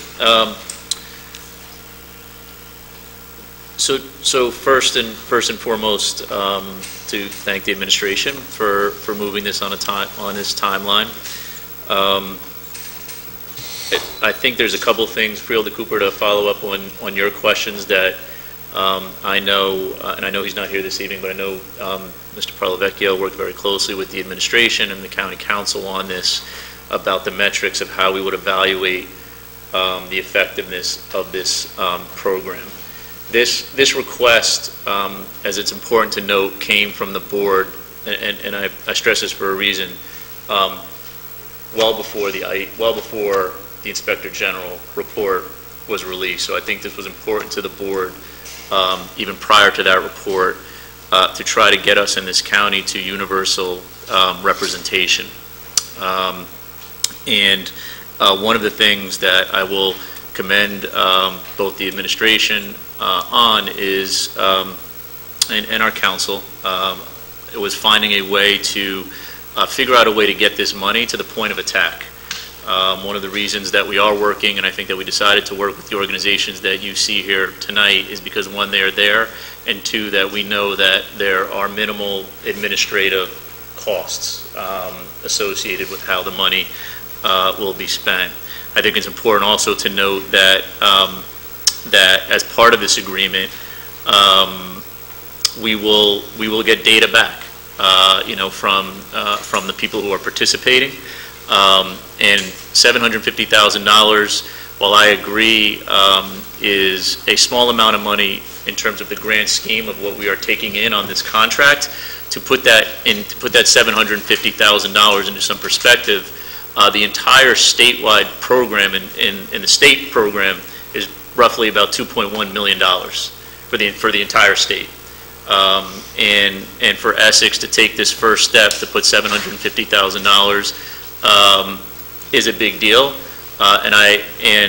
Unfortunately, as long as this contract remains, I mean, a contract that, again, I know personally I don't support, but if this contract remains, We will be doing everything we can to maintain these types of activities, and hopefully this is one first step. So we're going to be back. So to say, the administration, thank you, but we're going to be back.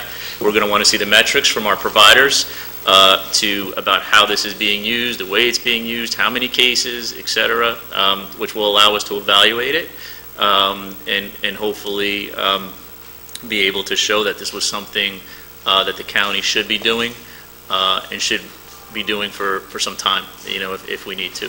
So, so more of a comment than a question, but just to say that, I think those metrics are very important, I know to me, as how we evaluate the effectiveness, Freeholder Cooper, of the money that we're putting in, but not only the money, but to really to try to make the difference that I all know we want this money to make. So thank you for that.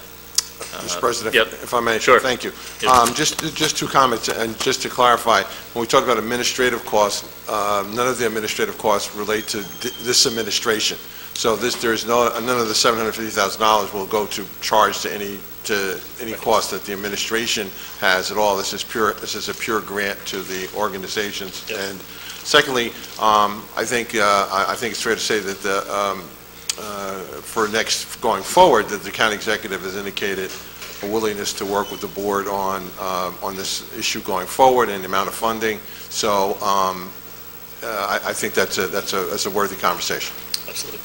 Thank you, Mr. Jackson. And I think that's... Mr. President? Sure. I just wanted to finish that point. I want to be absolutely clear. I absolutely commend the administration for finding a way to do that, because there were other organizations that we know that are active in this space that we looked at, but we decided, and are very credible organizations, but at least for this particular objective, would have been too much spent on administrative costs. So I want to thank the administration for finding a way to do that.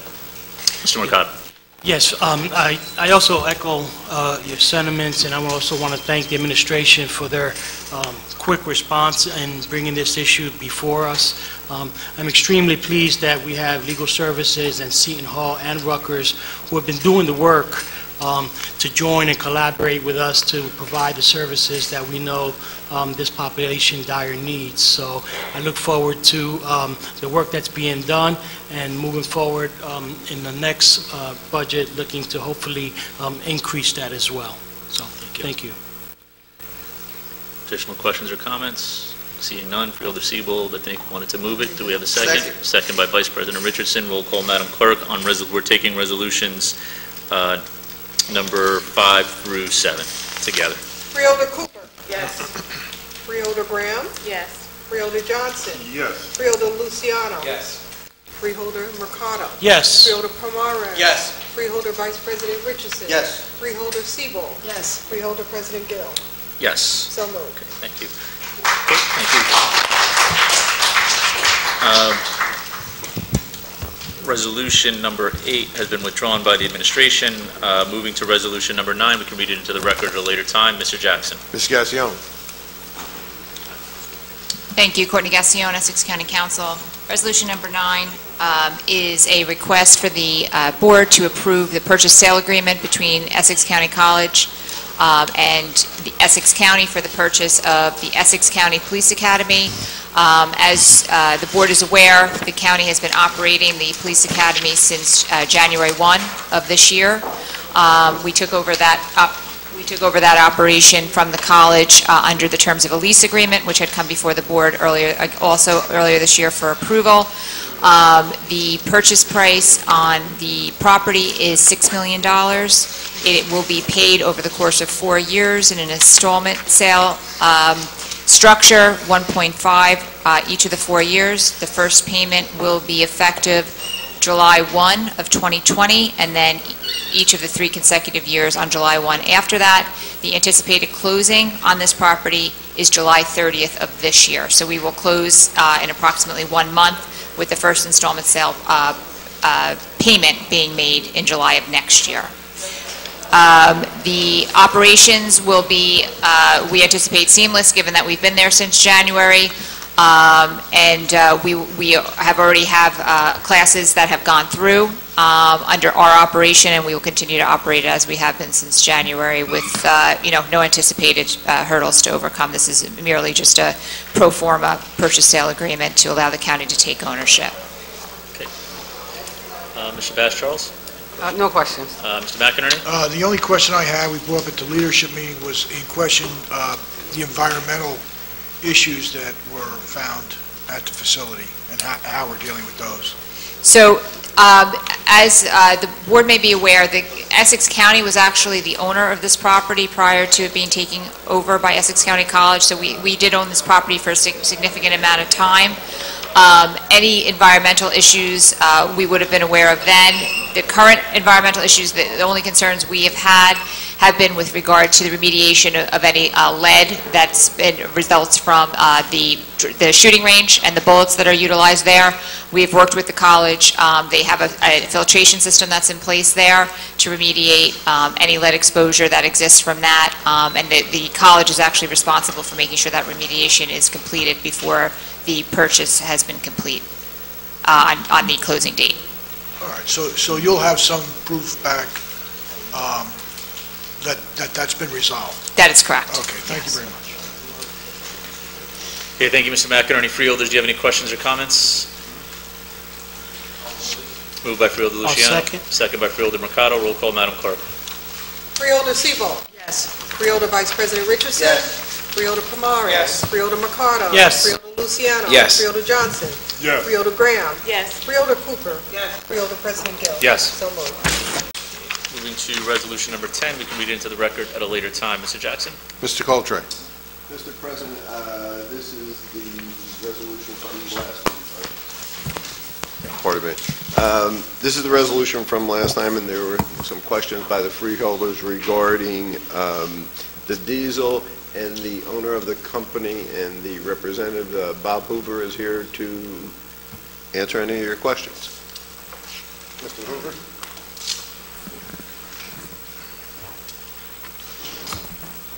Mr. Hoover, state your name and come. My name's Robert Hoover. I'm president of Robert H. Hoover & Sons, Hoover Truck and Bus Centers. I also have two people from Cummins Engine Company, the folks that make the engine. If you'd like to have any questions for them, they can answer them.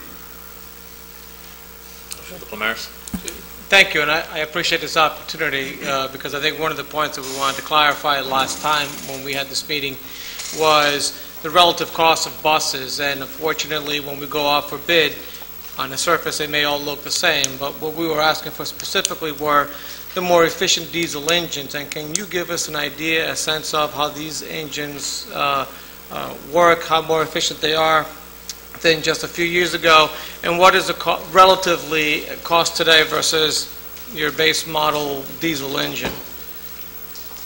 And just for context, I'm trying to establish a protocol so that when we go out for bid, we go for the buses equipped with better diesel engines as opposed to baseline, because that we'll never get an apples-to-apples comparison when getting bids. Sure. First off, my name is Abigail Snively. I'm from Cummins.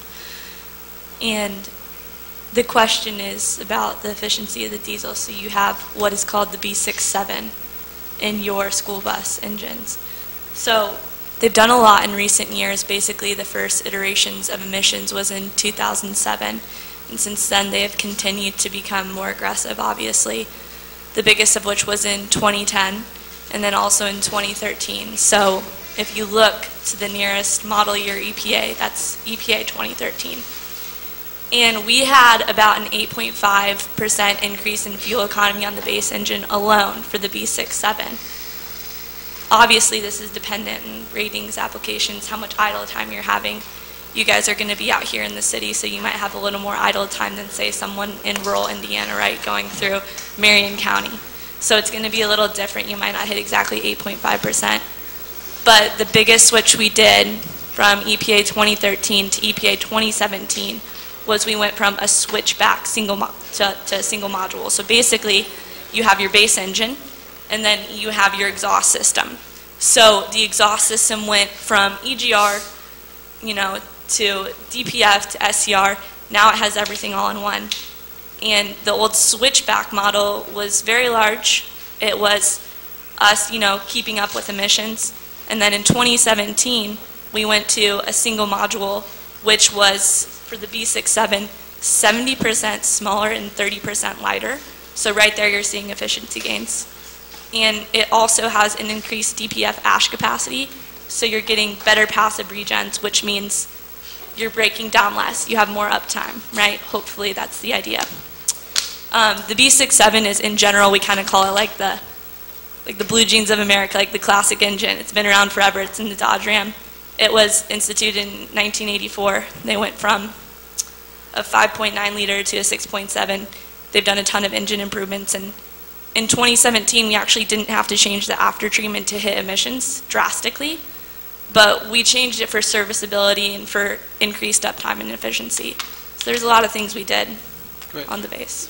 What's the difference in cost in those kind of engines when you go for your most efficient one from your baseline diesel engine? Roughly, I don't know. Yeah, I mean, give me a rough idea. It's a valid question. It's just a little hard, right? Because we have anything, so our B67 is our smallest engine, 6.7 liters of displacement. Then you have your 9-liter engine, which is a more vocational application, what you guys will probably put in your snow plows. And then we have a very large engine, the X15, which is what you see in the 18-wheel trucks going down the road. So, you know, it's one of those questions that it's hard to answer relatively. Let me rephrase, perhaps make it a little simpler. For the same bus, we're looking at one bus and it has 2 or 3 different model engines. Your most efficient engine will cost how much more than the base one for that same bus? Well, it's likely that the engine in it is going to be a Cummins. So we're in all the major bus manufacturers. We're over 90% of the market. Everything you're seeing is a Cummins diesel engine.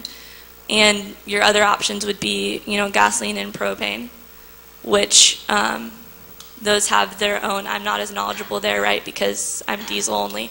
But in terms of a diesel, we will be the most efficient that you'll see in the bus. The only other option that you really have is the Detroit diesel engine, which, again, I'm not as familiar with what they've been doing because there's not as many out there on the market. We've been on the market for years.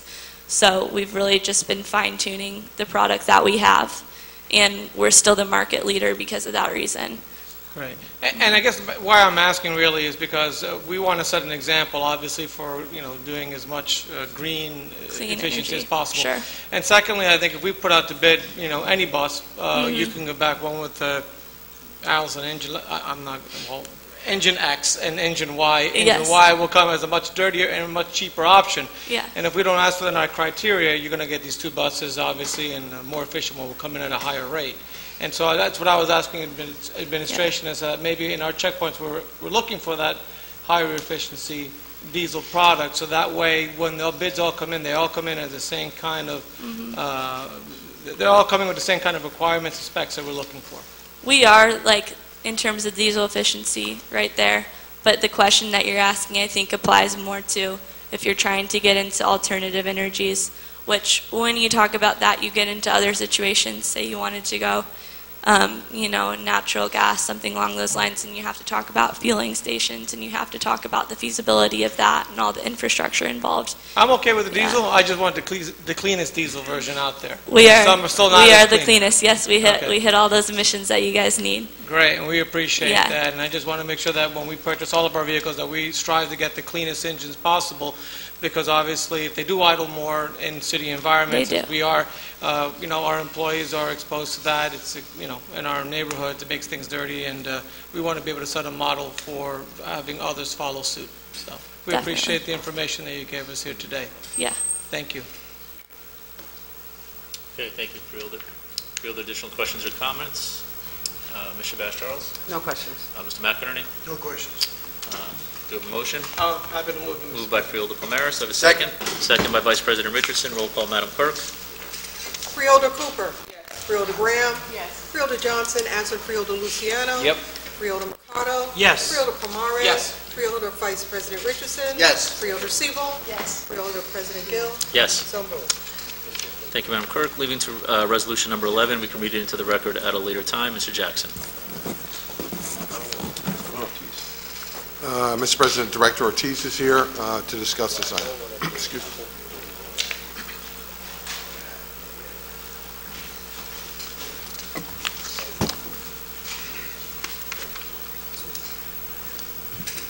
Good evening, Mr. President, Freeholder Board.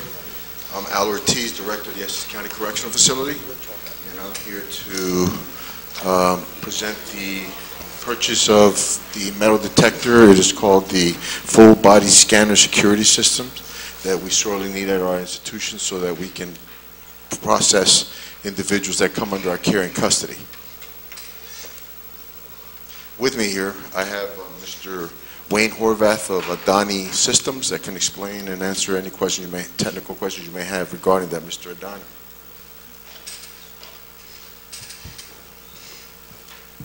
Sure. Thanks for lowering the mic.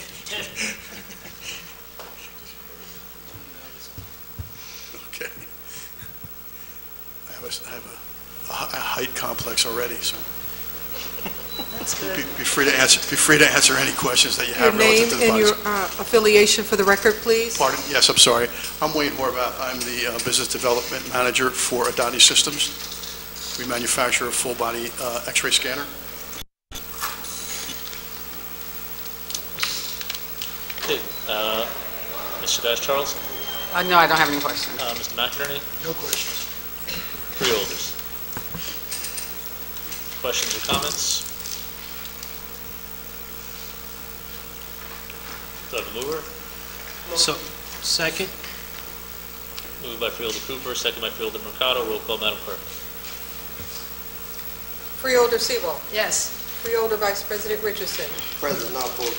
Freeholder Pomares. Yes. Freeholder Mercado. Yes. Freeholder Luciano. Yes. Freeholder Johnson. Yes. Freeholder Graham. Yes. Freeholder Cooper. Yes. Freeholder President Gill. Present, not voting. So moved. Okay, Thank you very much. Moving to resolution number 12, which will be in the record at a later time. Mr. Jackson. Mr. President, this is a renewal of the Youth Incentive Program in the amount of $45,314. This grant is used for administrative support, staff support in accordance with the standards of the Children's Interagency Coordinating Council to ensure that the necessary tasks are completed, including monthly meetings, data reporting, systems review, and contract monitoring. Thank you, Mr. Jackson. Mr. Bass Charles? No questions, Mr. President. Mr. McInerney? No questions, Mr. President. Freeholders? Any questions or comments? Do I have a motion and a second? Move it. Moved by Vice President Richardson, second by Freeholder Graham, or Freeholder Cooper, sorry. Roll call, Madam Clerk. Freeholder Cooper. Yes. Freeholder Graham. Yes. Freeholder Johnson. Yes. Freeholder Luciano. Yes. Freeholder Mercado. Yes. Freeholder Pomares. Yes. Freeholder Vice President Richardson. Yes. Freeholder Sewell. Yes. Freeholder President Gill. Yes. So moved. Thank you, Madam Clerk. So moved. We'll move to resolutions number 13 through 17, which are all insertions of revenue. We can read them into the record at a later time. Mr. Jackson, why don't we move through each one of them, and then we'll take them together. Thank you, Mr. President. Mr. McCoy is here to go through each of these items for the board. Good evening, Freeholders. Good I'm evening. Terrence McCoy. I'm with the Division of Community Action, and I'm here tonight with regards to our Community Service Block Grant, which are funds that are provided from the New Jersey Department of Community Affairs to provide services and programs to our low-income constituents throughout Essex County. Tonight, we are asking for an amendment to the grant, which we received extra dollars from the New Jersey Department of Community Affairs to provide those services throughout the remainder of the year. And I have resolution 14, 15, and 16 for my subcontracted agencies that I would like to bring up to introduce so they can talk about the services that they provide. Please, thank you. All right, resolution 14 would be East Orange Community Development Corporation, and I do have Dr. Connie Crawford, CEO and Executive Director, as well as Board Member Carol Clark. Good evening, Freeholders. Carol, good to see you. That's okay. I apologize.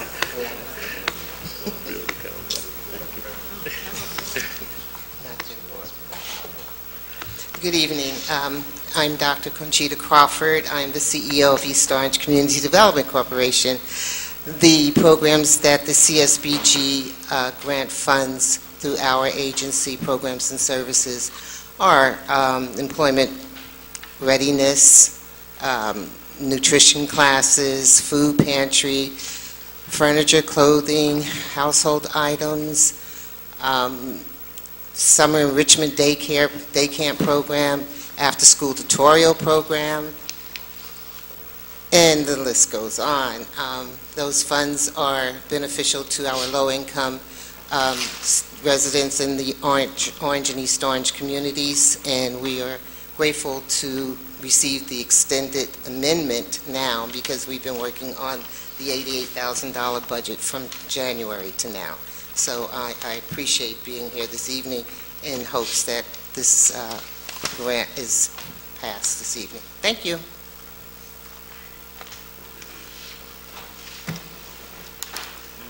And the next agency, which is resolution number 15, will be Irvington Neighborhood Improvement Corporation. And I have the program coordinator, Ms. Denise Bell, to come speak.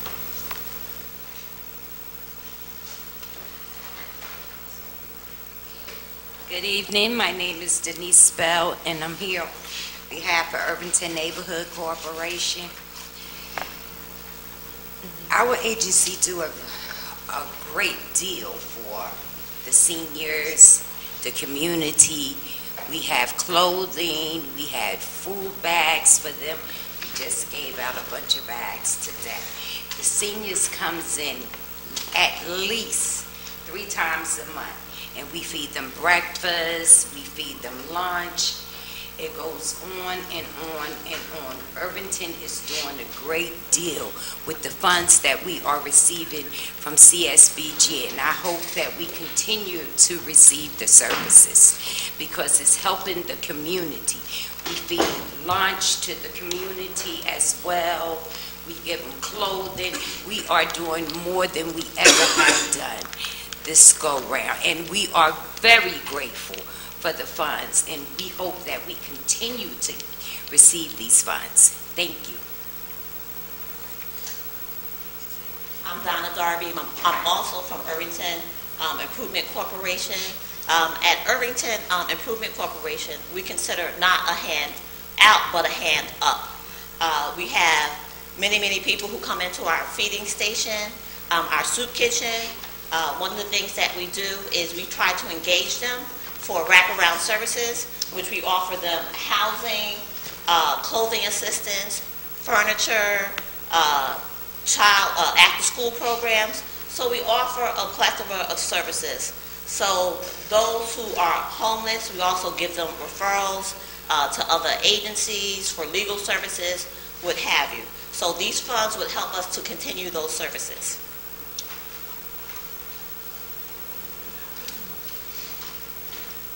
Okay, and last resolution number 16 would be Montclair Neighborhood Development Corporation. And I have Elaine Spears, Program Director.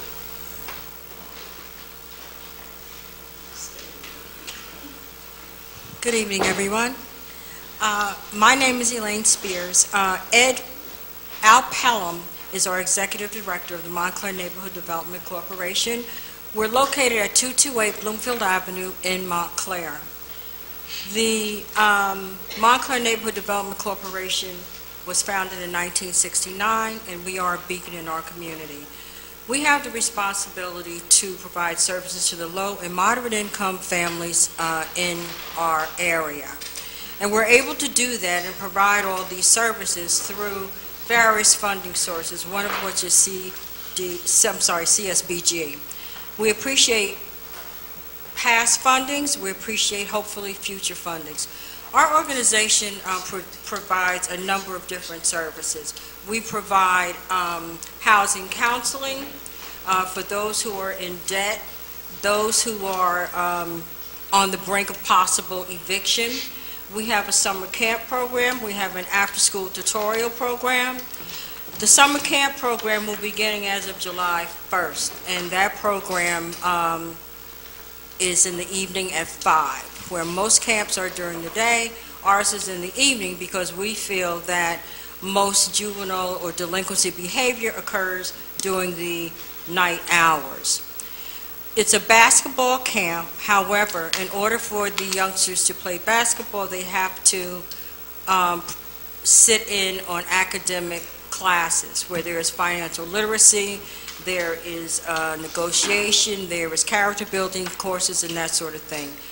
We have a entrepreneur program which is called the Career Development Institute, which we're very, very proud of. This year we had 30 youngsters go through. As I said, it's an entrepreneur program. It's a 10-week classroom instruction program where youngsters are learn work readiness classes like negotiating a contract, business writing, those sorts of things. At the completion of that program, we segue them into our summer employment program. So we are very fortunate that we have had your support, and we're hoping that as we continue in the future, we will continue to have your support. Thank you.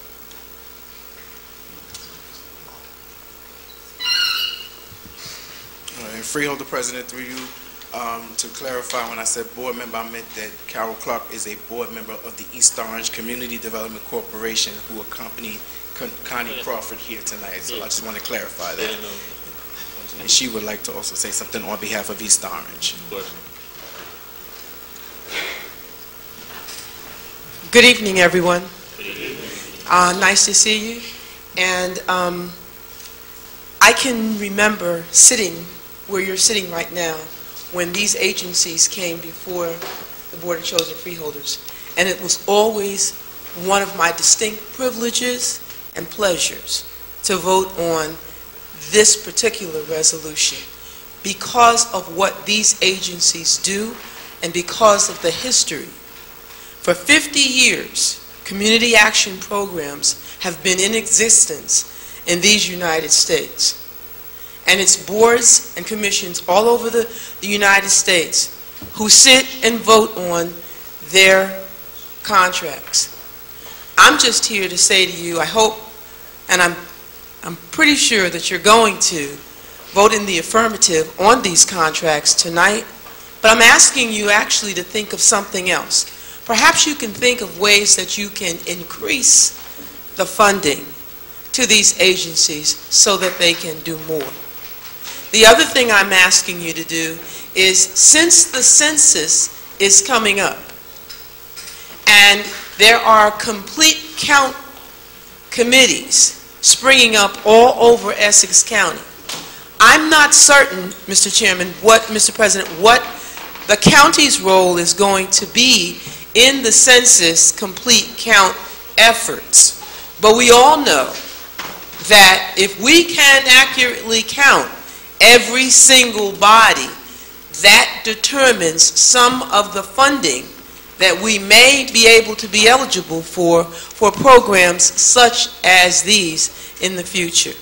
So I would make a suggestion, a humble suggestion, that you have 3 wonderful agencies that just came before you, Irvington, Montclair, East Orange. You're going to want to count a complete count out of all of those communities, notwithstanding the outlying communities all over Essex County, all 22. But I know South Orange, Maplewood, Madam Clerk, I know you guys have a very active complete count committee underway, so let's all get into that and let's partner with these agencies because they see people every day that might slide under the radar screen. So let's make sure that we get them active in the complete count effort. Thank you, and God bless everybody.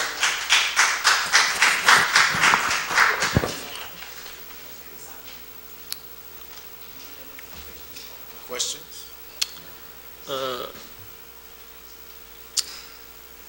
That included, did we do 17?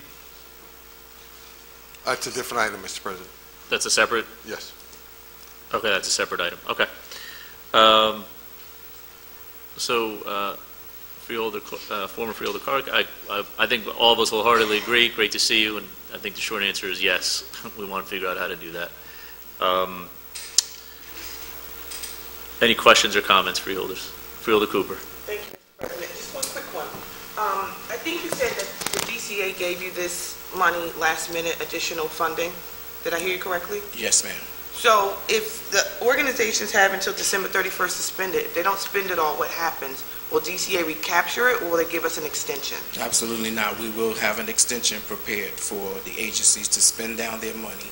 DCA gives us an allowable amount of time to spend down the money, which is into the middle of next year.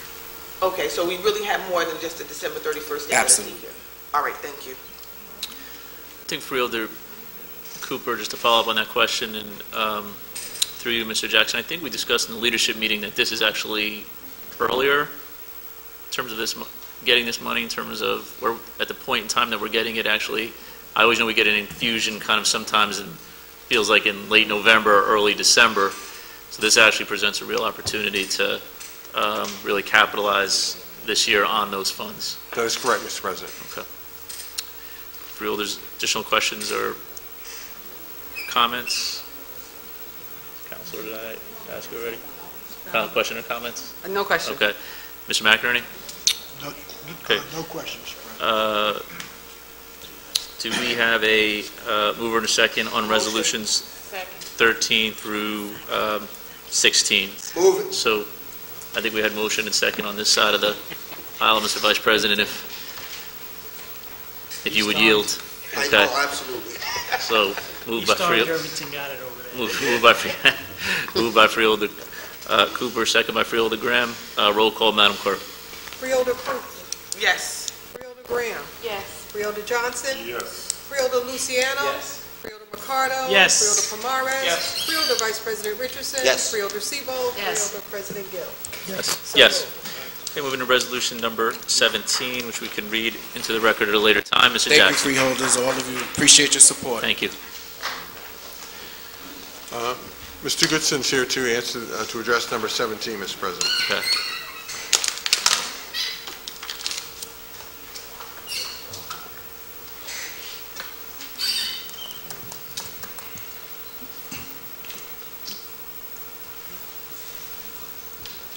Good afternoon, everybody. How you doing? Good, thank you. My name is Marvin Goodson. I represent East Orange Community Action. I'm here to represent the Almost Home program. The Department of Housing and Community and Urban Development has renewed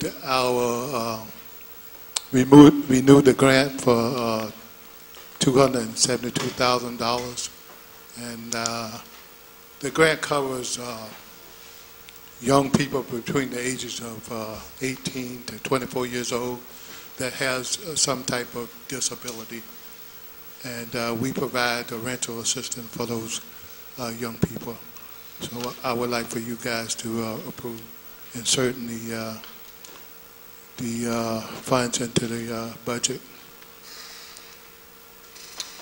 Okay. Mr. Bass Charles? No questions. Mr. McInerney? No questions. Freeholders? Questions or comments? Do I have a mover? Move it. Moved by Vice President Richardson, second by Freeholder Graham. Roll call, Madam Clerk. Freeholder Sebo. Yes. Freeholder Vice President Richardson. Yes. Freeholder Pomares. Yes. Freeholder Mercado. Yes. Freeholder Luciano. Yes. Freeholder Johnson. Yes. Freeholder Graham. Yes. Freeholder Cooper. Yes. Freeholder President Gill. Yes. So moved. Thank you very much. Thank you. Thank you. Moving to resolution number 18, which we can read into the record at a later time. Mr. Jackson. Mr. President, Director Keisha Burnett is here to answer your questions. Good evening. This extension of the contract is to house single male and female individuals who are on general assistance and SSI to give us more time to get an RFP together so we can have more vendors, because we're having more issues with placing single individuals. Halsey Street Associates Village Hotel is located in Newark at 65 Halsey Street. We have contracted for 19 units at $50 per unit, and this is extremely necessary.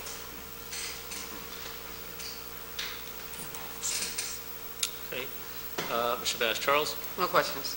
Freeholders. Sorry, Mr. McInerney. No Apologize. questions. Freeholders. Do I have a motion? Moved by Freeholder Johnson, second by Freeholder Graham. Roll call, Madam Clerk. Freeholder Cooper. Yes. Freeholder Graham. Yes. Freeholder Johnson. Yes. Freeholder Luciano. Yes. Freeholder Mercado. Yes. Freeholder Pomares. Yes. Freeholder Vice President Richardson. Yes. Freeholder Sebo. Yes. Freeholder President Gill. Yes. So moved. Okay, Thank you. thank you. Moving to resolutions 19 through 23 and number 41. Mr. Jackson. Mr. Zates from the Parks Department is here to answer your questions. Joshua Zates, Essex County Parks.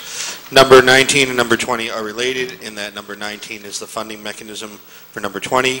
Number 19 is a request from the Open Space Advisory Board in the amount of $747,468, which would fund improvements to the Francis Byrne Golf Course. And we do have our golf director as well as the vendor here to answer any specific questions the board may have.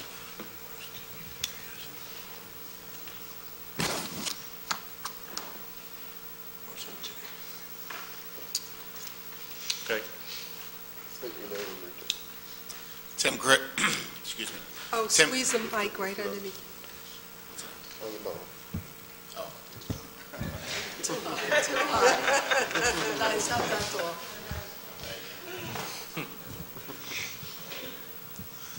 Tim Chris, Director of Golf Course Operations for the county. You want to tell us a little bit, Mr. Director? Yes. about- So I was here about 2 months ago, about 3 months ago in front of you, requesting the approval for Stephen Kay, who was the designer. This is for the improvements to take care of a hazardous situation over there in the first hole, Francis Byrne. We're redirecting right now the majority of golfers, such as Rufus Johnson, definitely sliced the ball to the right. And what we've found over the years is the neighbors, are constantly getting, getting complaints of broken windows, broken car windows. Also along that street, it's a hazardous situation. So this work is essentially changing that hole along with, so we don't ruin the integrity of the golf course, we have to change another hole, the 15th hole, so we don't go down to a par 69, which is a big thing in golf. Losing a par 70 to a par, going down to par 69 is very, you just don't do it in the world of golf. Okay. Mr. Bass Charles? No questions. Mr. McInerney? No questions. Freeholder Seabold? Thank you. It was discussed at the Open Space Trust Fund Advisory Board meeting on June 6th, and it was approved by everyone. Okay. Freeholders, additional questions or comments? Freeholder Johnson? What is the timeline on getting this done? Well, the contract is stated because typically the construction companies like to work in the fall. We put the contract for the fall. But we've talked to the contractor as long as it's approved, and if he has the capabilities to come earlier and get it done earlier, we will in the summer, because essentially we can close part of the hole while we work, so it's not a safety issue.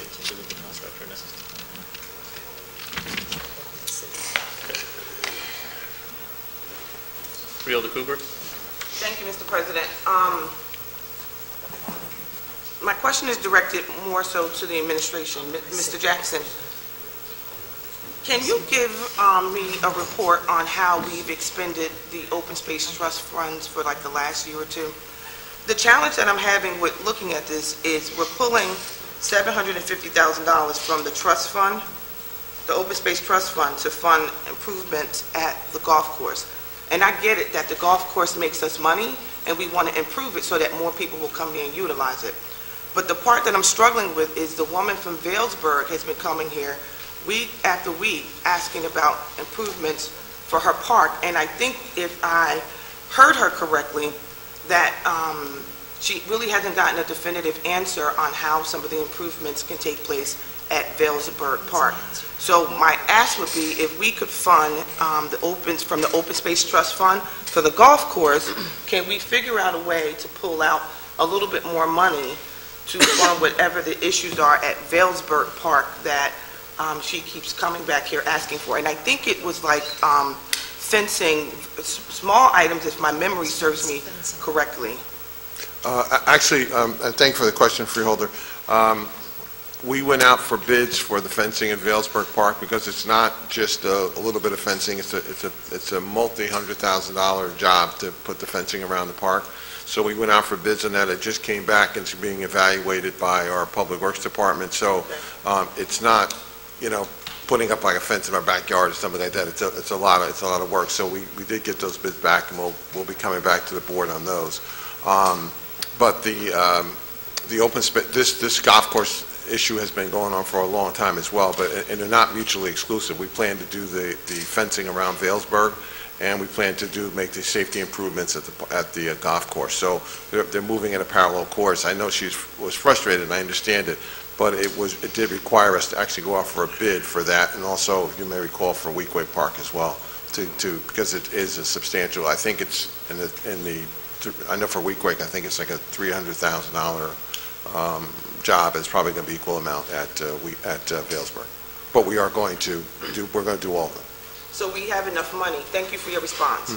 So do we have enough money in the Open Space Trust Fund to fund everything that you just described, or no? I'm not sure whether the fencing will come from the open space or for capital, but we'll fund it. The source is almost mooted at that point, but we will fund it. All right, thank you.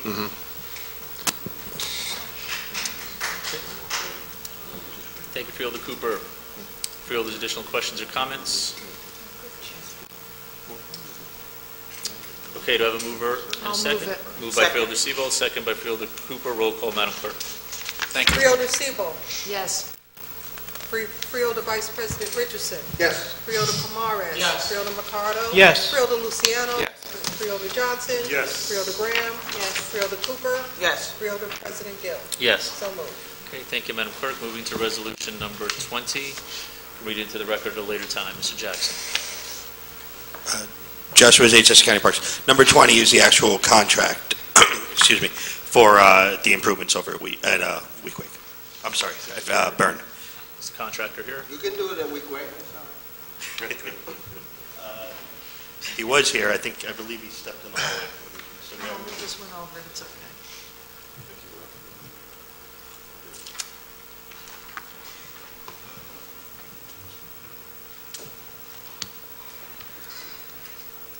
Freeholders, while we're waiting, do we have questions for the contractor?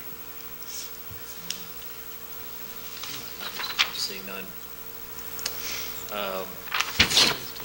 Mr. Bass, Charles? Freeholders, Mr. Bass, Charles? No, I don't have any Okay. questions. I believe they were answered as part of the first presentation. Okay. Mr. McInerney? No questions.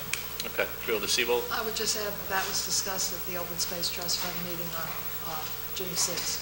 Okay. It was taken care of. Sorry about that. My name is David Eichner. I'm with Turco Golf. I think we have a little sense of the contract. Freeholders, questions for the contractor?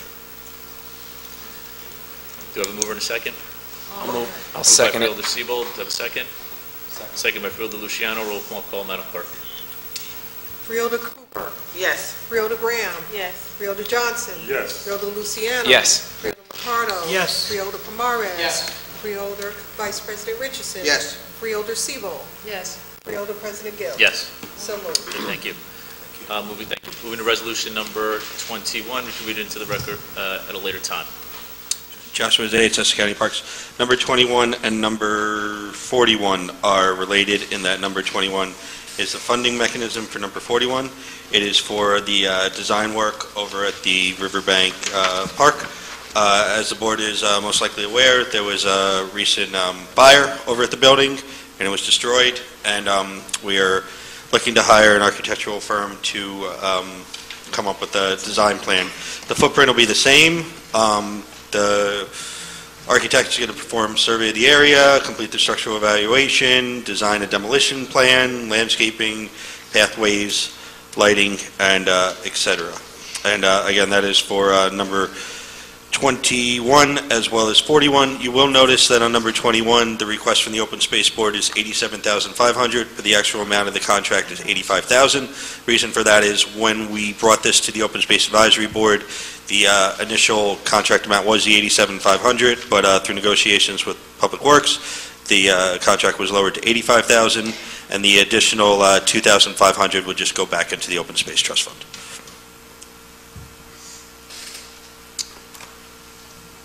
Okay. Mr. Bass Charles, any No- questions? no question. Mr. McInerney? Yes, if this was destroyed by, you said it was destroyed by fire, Through you, Mr. President, yes. was there any insurance? Yes, our insurer for the county is working with us to recoup some of the funds. So that's not the, so that has yet to be received then? But there's definitely a possibility for a claim? Yes, through you, Mr. President, that's correct, Mr. McInerney. Would it be that amount? Would it be 87,000? Would it be anywhere near that, or does anybody know at this point? I think Mr. Walker indicated that he was fairly confident that the firm would pay for, the insurance company would pay for the design work. Where we'll have some pushback perhaps is the actual cost, what we do versus what they think we should do, so there'll be some of that, but he was pretty confident we'll get the full cost for the design. And where would that money go in our budget, if not to fund these work now? Would it just go back into the Yes, into the into general fund. treasury? Yes. Okay. All right. Okay, thank you, Mr. McInerney. Freeholder Siebel? Yes. At the beginning of the meeting, Nancy Zach, representing Spark, spoke about the fire at the building, and it was also discussed at the Open Space Trust Fund Advisory Board meeting on June 6th, and I'm very pleased that it's on the agenda tonight, and we're going to move forward with it. Okay. Additional questions or comments, Freeholders? Freeholder Palmaris? Forgive me, I'm not familiar with the building, but was the building that was destroyed historic in any nature? And if so, are design elements that are being bid out now meant to replicate it in any way? Joshua Zates, Essex County Parks. Through you, Mr. President, it was not on the historic register. Okay. Was it anything interesting, or are we reproducing it, or are we coming up with a completely different design? We're going to stay within the same footprint, but we will certainly upgrade the facilities and certainly meet the needs of the community who use that as their kind of base of operation for their various nonprofits. Okay, thank you. Thank you, Freeholder Palmaris. Freeholders, additional questions or comments? I'll move it. Okay, Second. Moved by Freeholder Siebold. Are we going to move 21, Freeholder Siebold, and 41 together? Is that okay? Yes. Okay, so moved by Freeholder Siebold and second by Freeholder Mercado. Roll call, Madam Clerk. Freeholder Siebold. Yes. Freeholder Vice President Richardson. Yes. Freeholder Palmares. Yes. Freeholder Mercado. Yes. Freeholder Luciano. Yes. Freeholder Johnson. Yes. Freeholder Graham. Yes. Freeholder Cooper. Yes. Freeholder President Gill. Yes. So moved. Thank you, Madam Clerk. Moving to resolution number 22. Joshua Zates, Essex County Parks. Number 22 is our standard Green Acres agreement with a nonprofit. In this case, it is United Community Corporation, who are partnering with us for some improvements over in Westside Park. This is for $250,000 that was awarded from Green Acres, and we will come back to the board at a later date to do the budget insertion as well as the match, which we anticipate coming from open space, but this is just for the agreement between the county and the nonprofit. Essentially that when the nonprofit receives funds from Green Acres, they will turn them over to the county, assuming that the project is complete. Mr. Bass Charles? No questions. Mr. McInerney? No questions. Freeholders? Freeholder Siebold? I'll move it. Okay. Do I have a second? Second. Freeholder Graham? Oh, no, Graham. Okay, okay. Roll call, Madam Clerk. Freeholder Cooper. Yes. Freeholder Graham. Yes. Freeholder Johnson. Yes. Freeholder Luciano. Yes. Freeholder Mercado. Yes. Freeholder Palmares. Yes. Freeholder Vice President Richardson. Yes. Freeholder Siebel. Yes. Freeholder President Gill. Yes. So moved. Okay. Resolution number 23, which we can read into the record at a later time. Joshua Zates, Essex County Parks. Number 23 is a 20% increase in a contract change order with White Rock Corp. for roofing services throughout the park system. This is going to add $40,940, which we anticipate using the entire amount over at the Branchbrook Park roller rink. And once I should say, as this is ongoing. We are going to re-advertise for these services and start the bidding process on that. Thank you. Okay, Ms. Shabazz Charles? Is this the first change order or first request for additional funding? Through you, Mr. President, that is correct. Thank you. No further questions. Ms. McInerney? No questions. Okay, Freeholders?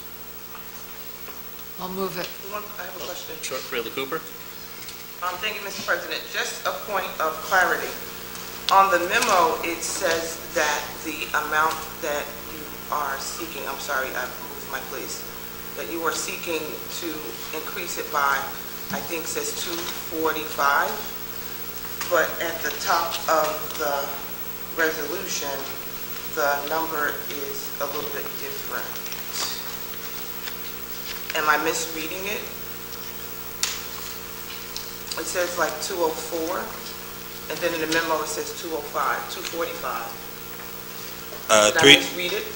Through you, Mr. President, I believe the point of clarification is the original contract amount was the 204,700, and then when you add in the 20% change order, you would get to the 245. Okay, so the 20% is based off of the new number and not the original number of 176? No, that is the amount that was expended currently out of the 204. Okay, so 176 was expended out of the 204? Correct. Okay, thank you. So again, just to do the math, so that would leave a balance of approximately 18,000, which would tax the 40,000 on top of that, would leave you, doing my math wrong here. It's late, excuse me. No, it's okay, I just wanted to make sure that But yes, it's the 204,700 was the original contract, and then we had spent 176 out of that, which is actually about 24,000, not 18. I don't know where I got that number. So anyway, it'll leave us with the balance. The 40,000 plus the remainder would bring us to approximately 68,000, which again we anticipate using the Branchburg Park roller rink roof.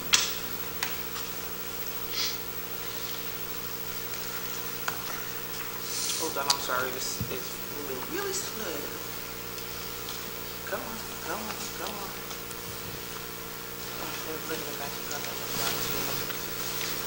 Okay, all right, thank you.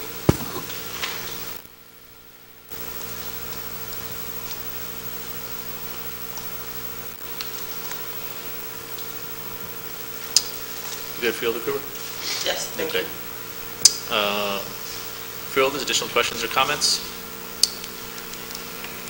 Motion? Move it. Moved by Freeholder Mercado. Second by Freeholder Graham. Roll call, Madam Clerk. Freeholder Siebel. Yes. Freeholder Vice President Richardson. Yes.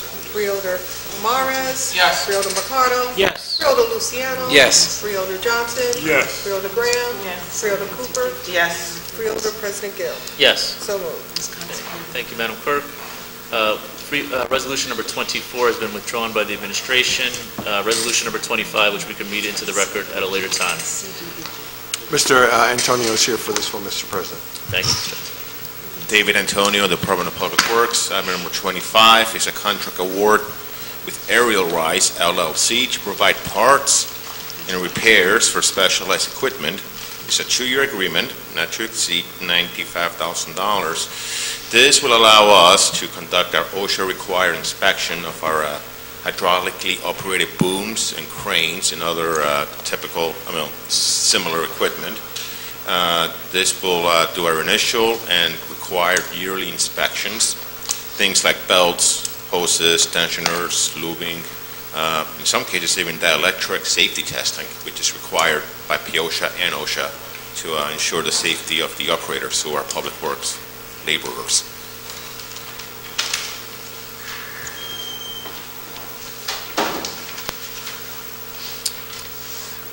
Okay, Ms. Shabazz Charles? No questions. Mr. McInerney? No questions. Freeholders? A motion? Moved by Freeholder Pomares. Second by Freeholder Graham. Roll call, Madam Clerk. Freeholder Cooper. Yes. Freeholder Graham. Yes. Freeholder Johnson. Yes. Freeholder Luciano. Yes. Freeholder Mercado. Yes. Freeholder Pomares. Yes. Freeholder Vice President Richardson. Yes. Freeholder Siebel. Yes. Freeholder President Gill. Yes. So moved. Thank you, Madam Clerk, moving to resolution number 26, which we can read into the record at a later time. Mr. Jackson. Mr. President, Mr. Coltre will handle items 26 and 27. Mr. President, we went out to bid and we received 3 new bidders, a total of 6 total bidders for various printing items such as business cards, items, normal everyday paper that for correspondence, some other specific paper for bids and for other things that we would do stationary overall. In your package, there should be various prices, unit prices for the various companies.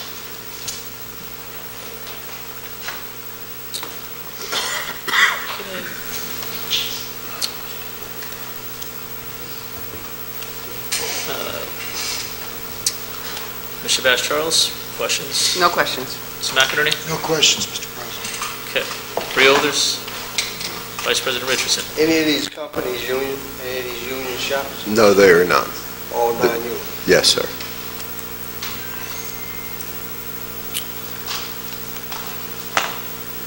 Any of them located in Essex County? Yes, one is in Fairfield. And a new company is at 120 Malvern Street in Newark, New Jersey. The other one is in Kenilworth, Jersey City, Fairfield, Ridgewood, and Nyack, New York.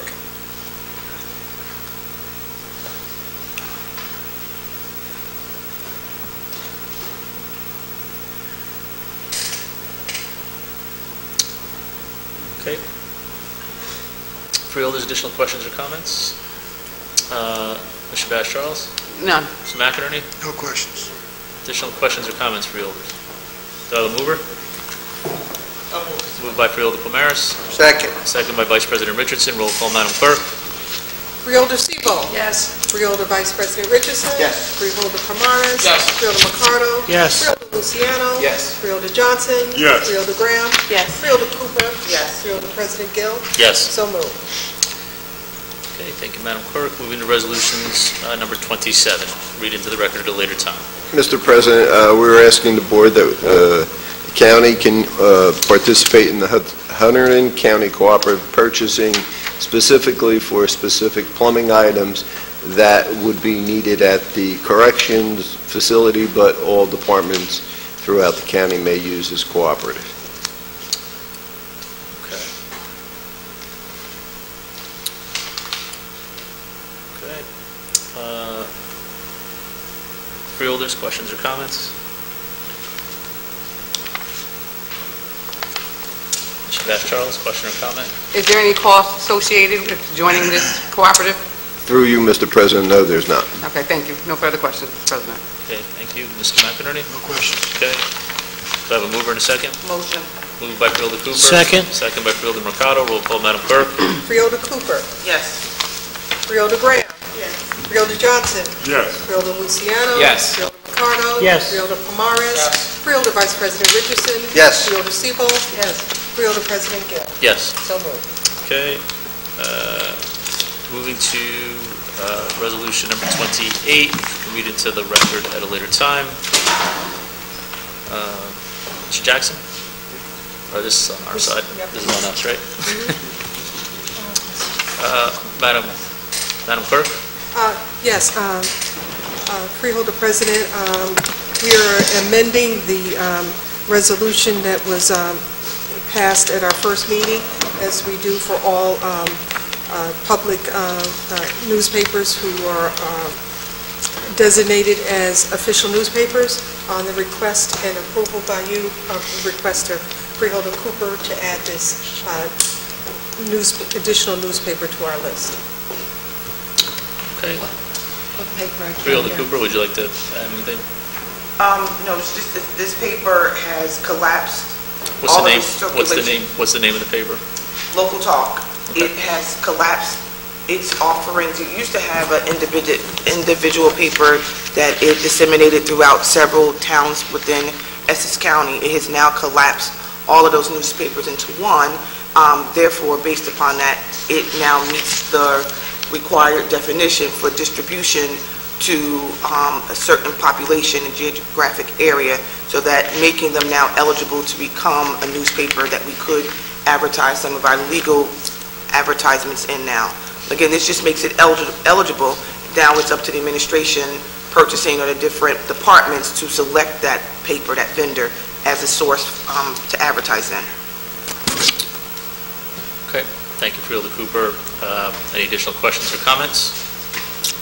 Vice President Richardson? I think that's a fantastic idea. They've been around for a while.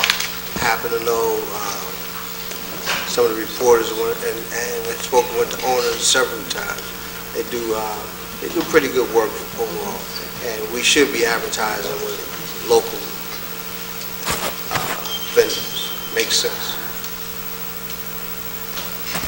Mr. President? Yes. Through you, what we'll do is we'll send out to the statutory offices and through the departments, whoever puts out legal ads, we'll be glad to notify them that we're now using this, or they can use this newspaper for legal advertisement.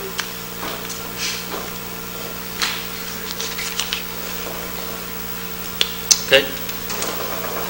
Mr. McInerney? No questions. Council? No questions. I get tired. Do we have a mover and a second? Freeholder Cooper? Motion. Motion. Second. Second by Vice President Richardson. Roll call, Madam Clerk. Freeholder Cooper. Yes. Freeholder Graham. Yes. Freeholder Johnson. Yes. Freeholder Luciano. Yes. Freeholder Ricardo. Yes. Freeholder Pomares. Yes. Freeholder Vice President Richardson. Yes. Freeholder Sebold. Yes. Freeholder President Gill. Yes. So moved. Okay, moving to resolutions 29 through 40. Freeholder Sebold? Yes. Number 29. Has that commendation been presented yet? No, and we can definitely do it By acclamation? by acclamation, and I've asked the clerk to reach out to the family and see if they would like, if they want to, if they would like us to present Yeah. or to notify them that we are doing that. All right, So, well, we'll see what they say. Yep, absolutely. But Thank you. No problem. I'll move all of them. Okay. Have a second? Second. Second by Vice President Richardson. Roll call. Roll call. Freeholder Sebold. Roll call, Madam Clerk. We're going to just keep it moving. Freeholder Vice President Richardson. Yes. Freeholder Pomares. Yes. Freeholder Ricardo. Yes. Freeholder Luciano. Yes. Freeholder Johnson. Yes. Freeholder Graham. Yes. Freeholder Cooper. Yes. Freeholder President Gill. Yes. So moved. Okay. Reports of board committees. Freeholder Cooper. Thank you, Mr. President. First, I'd like to thank the board for your support of adding Local Talk newspaper. Mr. Shaw will be very excited to know that he's now eligible to get those legal advertisements. I had a wonderful meeting with the administration today regarding the TNR, and Mr. Jackson made a wonderful recommendation. So I think coupled with his recommendation to do a kind of pilot program, we'll be able to incorporate Freeholder Palmera's recommendation as well for a van that Freeholder Palmera's recommended that he saw around St. Clara Mass Hospital that was doing this kind of work. So over the next probably 2 to 3 weeks, I will ask Debbie to work with me to put together a committee meeting where we can start talking about the structure and the recommendations and ways that we can disseminate some funding out to some municipalities. So give me 2 or 3 weeks for Debbie to cobble together some dates, and then we'll get together to talk about the mechanism that Mr. Jackson recommended in Freeholder Palmera's. Thank you. Thank you, Freeholder Cooper. I don't see Charlotte in the audience, but thank you. Vice President Richardson. Yeah, through you, Mr. President. So we did have an affirmative action meeting, although we don't have I don't have a report prepared. I think we're going to be doing some interesting stuff coming up with the new disparity study that's going to be taking place, things that are being put in place. But by the next meeting, I will have a full report out to the full body about the outcomes and of the affirmative action meeting last night. Okay. Thank you, Vice President Richardson. Freeholder Mercado. Yes, Mr. President. The ICE Subcommittee held an internal meeting this week to talk about, just to follow up on some of the recommendations that were made to the Penal Committee, and we are going to be producing a memorandum to the administration requesting some follow-up information or updates on those recommendations, and that be forthcoming within the next week. Thank you. Legislative reports, written communication, unfinished business, new business, public comment. If there's any member of the public who would like to comment on any matter, please come to the microphone, state your name and affiliation for the record, and you will have 3 minutes to speak. Good evening, Mr. President, President Gill, and freeholders.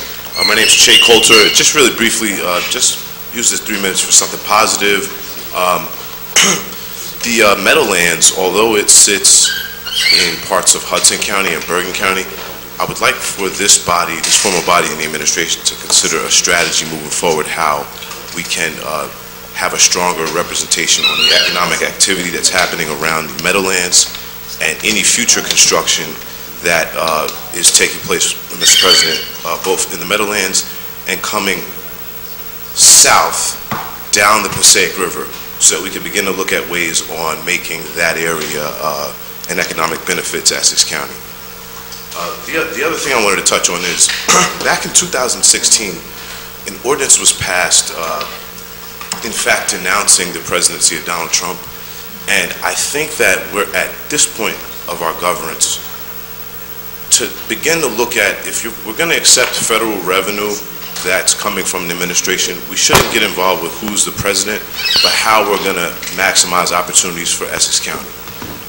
When Brittany Timberlake had the gavel, she started the purchasing program with more involvement of total spend for MBEs and WBEs, and I know that that's something serious that you've taken serious since you've been here, and I know you can't do everything overnight, but press those committee members to get reports back to you so that you can see substantive gains by the time you have to give the gavel to the next man or woman, freeholder. With the last minute and 10 seconds, I just want this board to also look at ways that the county tax board can use equalization to help the most economically at-risk municipalities.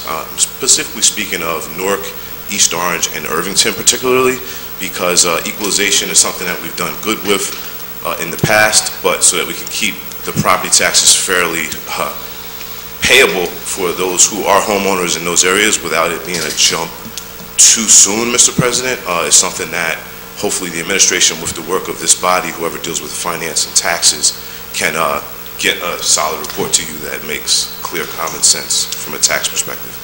Thank you, and coming up in the South Ward, where I'm a parent, this summer there will be a Youth Newark Fair, and I will send an email to extend to invite to Freeholder Johnson and to Freeholder Richardson, because those areas do look up to you, gentlemen. And we want to have our freeholders at the Friends of Mildred Helms Resurrection Park Committee Newark Youth Fair. This will be the first annual one, and then it'll turn into an annual event. Excuse my attire, I came straight from work, and Freeholder Palmaris, we want some of that Cuban art in the Newark Museum, Newark Library, if you could, okay? Thank you. Thank you.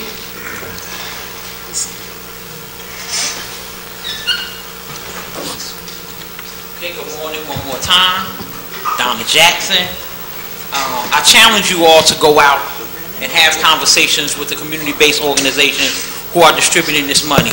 Although I'm happy they got additional money tonight, every one of them has a waiting list. So you don't have to worry about November. That money will be gone in less than 60 days. The demand for people needing rental help, the demand for people needing mortgage help is tremendous. And these dollars are not even scratching the surface in terms of that with all of the other programs that they're running. I want you guys to seriously look at what's going on in the Department of Welfare, the millions and millions of dollars that you guys are spending in training. Who's actually working? Nobody. Who is Essex County Welfare turning out into the work role? Are we continuing to have people come in to hear these little speeches over at 50 South Clinton, 18 Rector Street? Oh, you should do this. Oh, you should feel better about yourself. It's not working. We can't send people to training if they don't have a GED. So you guys are hiring providers that's not giving a high school diploma. So when they get finished and they go apply at Panasonic, Prudential, or even at the school systems, they can't get hired. And we're still continuing to do this 15 years later. So I'd like you guys to just look closer. And lastly, I'm a big push for Newark, but we are redoing the entire Newark Airport. We are not producing out of this county. You should be sending some of our welfare clients. You guys took over Newark's welfare, so you got individuals. These folks should be trained to go work at that Newark Airport. They should be working on the new Terminal A right now. All of this construction going on, your towns are going to, we're not training anybody for this stuff that's coming up. And these are well-paying jobs. We can't pay the taxes here because they high. You guys need to look at what you're wasting our money on, because you're wasting it, and get some real life-changing professions. We need to take what's at the vocational school, because we're not doing well with that either. And we need to expound on that and make sure that what we're doing there, particularly in the adult program, is producing. Most of the people that go to the adult program now, they're already working in that field. What are we doing to bring other people in? And I know we're not, because I'm the one walking around with the pamphlet. So I'm asking you guys to do some more outreach. I'm asking you to get yourselves, well, don't go to 18 Rector Street right now. They got a little bed bug issue.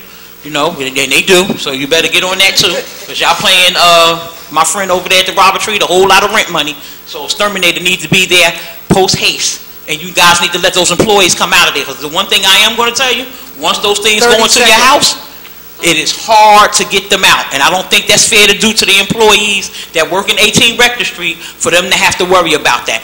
The bed bugs are a serious issue. You need one of them things in your house, and they're multiplying to thousands, just like that, because you don't know where it is. So I think we need to, you know, just look at better ways of what we're doing to connect people to employment in this area.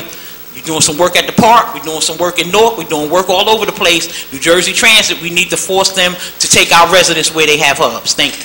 Thank you. Thank you. Mr. President, Yes. if I may, I really have to address that, the bed bug issue. Sure. Some on the 10th floor of the building, some employees reported seeing two bed bugs which were captured. In fact, Mr. Coltree and I went to the building that day, and we had the landlord's exterminator come that day to treat that floor.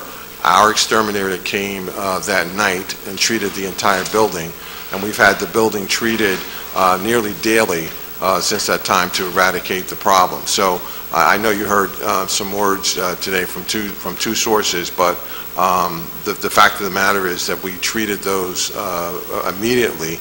And as I said, Mr. Coltree and I were personally there to make sure that was taken care of. And the landlord has come back with his exterminator as well over the next couple of days to make sure that was addressed. But it was an issue on the 10th floor, and it was just an issue on the 10th floor. Okay.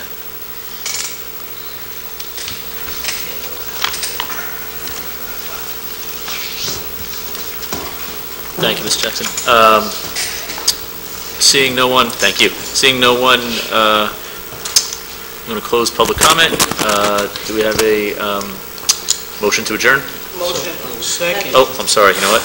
Did we do? I apologize. Freeholder comment session. Vice President Richardson. Yeah, this is to the administration, probably the purchaser more than anything. So what recourse do we have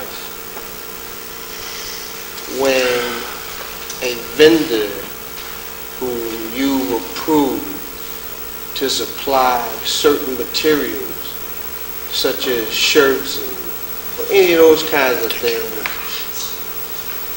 when the board orders some of these things and none of it is right when they send it? Collars too big, necklines don't work, they're sending women's shirts to men, all kinds of. So is there a way to throw them off for shoddy work? And I think every freeholder has had an issue with at least one of the garments sent by this particular company that's from out of state. And we've been dealing with this company for probably over a year, trying to get this stuff straightened out. And I think they need to just be thrown off. And they certainly don't need to be paid for this garbage that they sent them. Through you, Mr. President, this is the first time I am hearing about this particular comment. We have an unsatisfactory report that for anyone, any department, or anyone who's unsatisfied with any product that we receive, we will then put them on notice that you can't meet the standard. And, Excellent. you know, myself, I'll discuss that with county council, and we have a 30-day clause in most of our contracts that we could cancel our contract. Okay. They need to be thrown off and locked up for the garbage they sent us. The first time, Mr. Vice President, Mr. President, that I'm hearing about this. Be glad to address it through the board clerk immediately. Okay.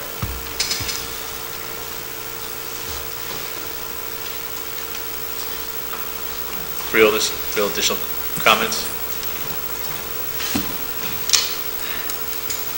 Okay, do I have a motion to adjourn? Move it.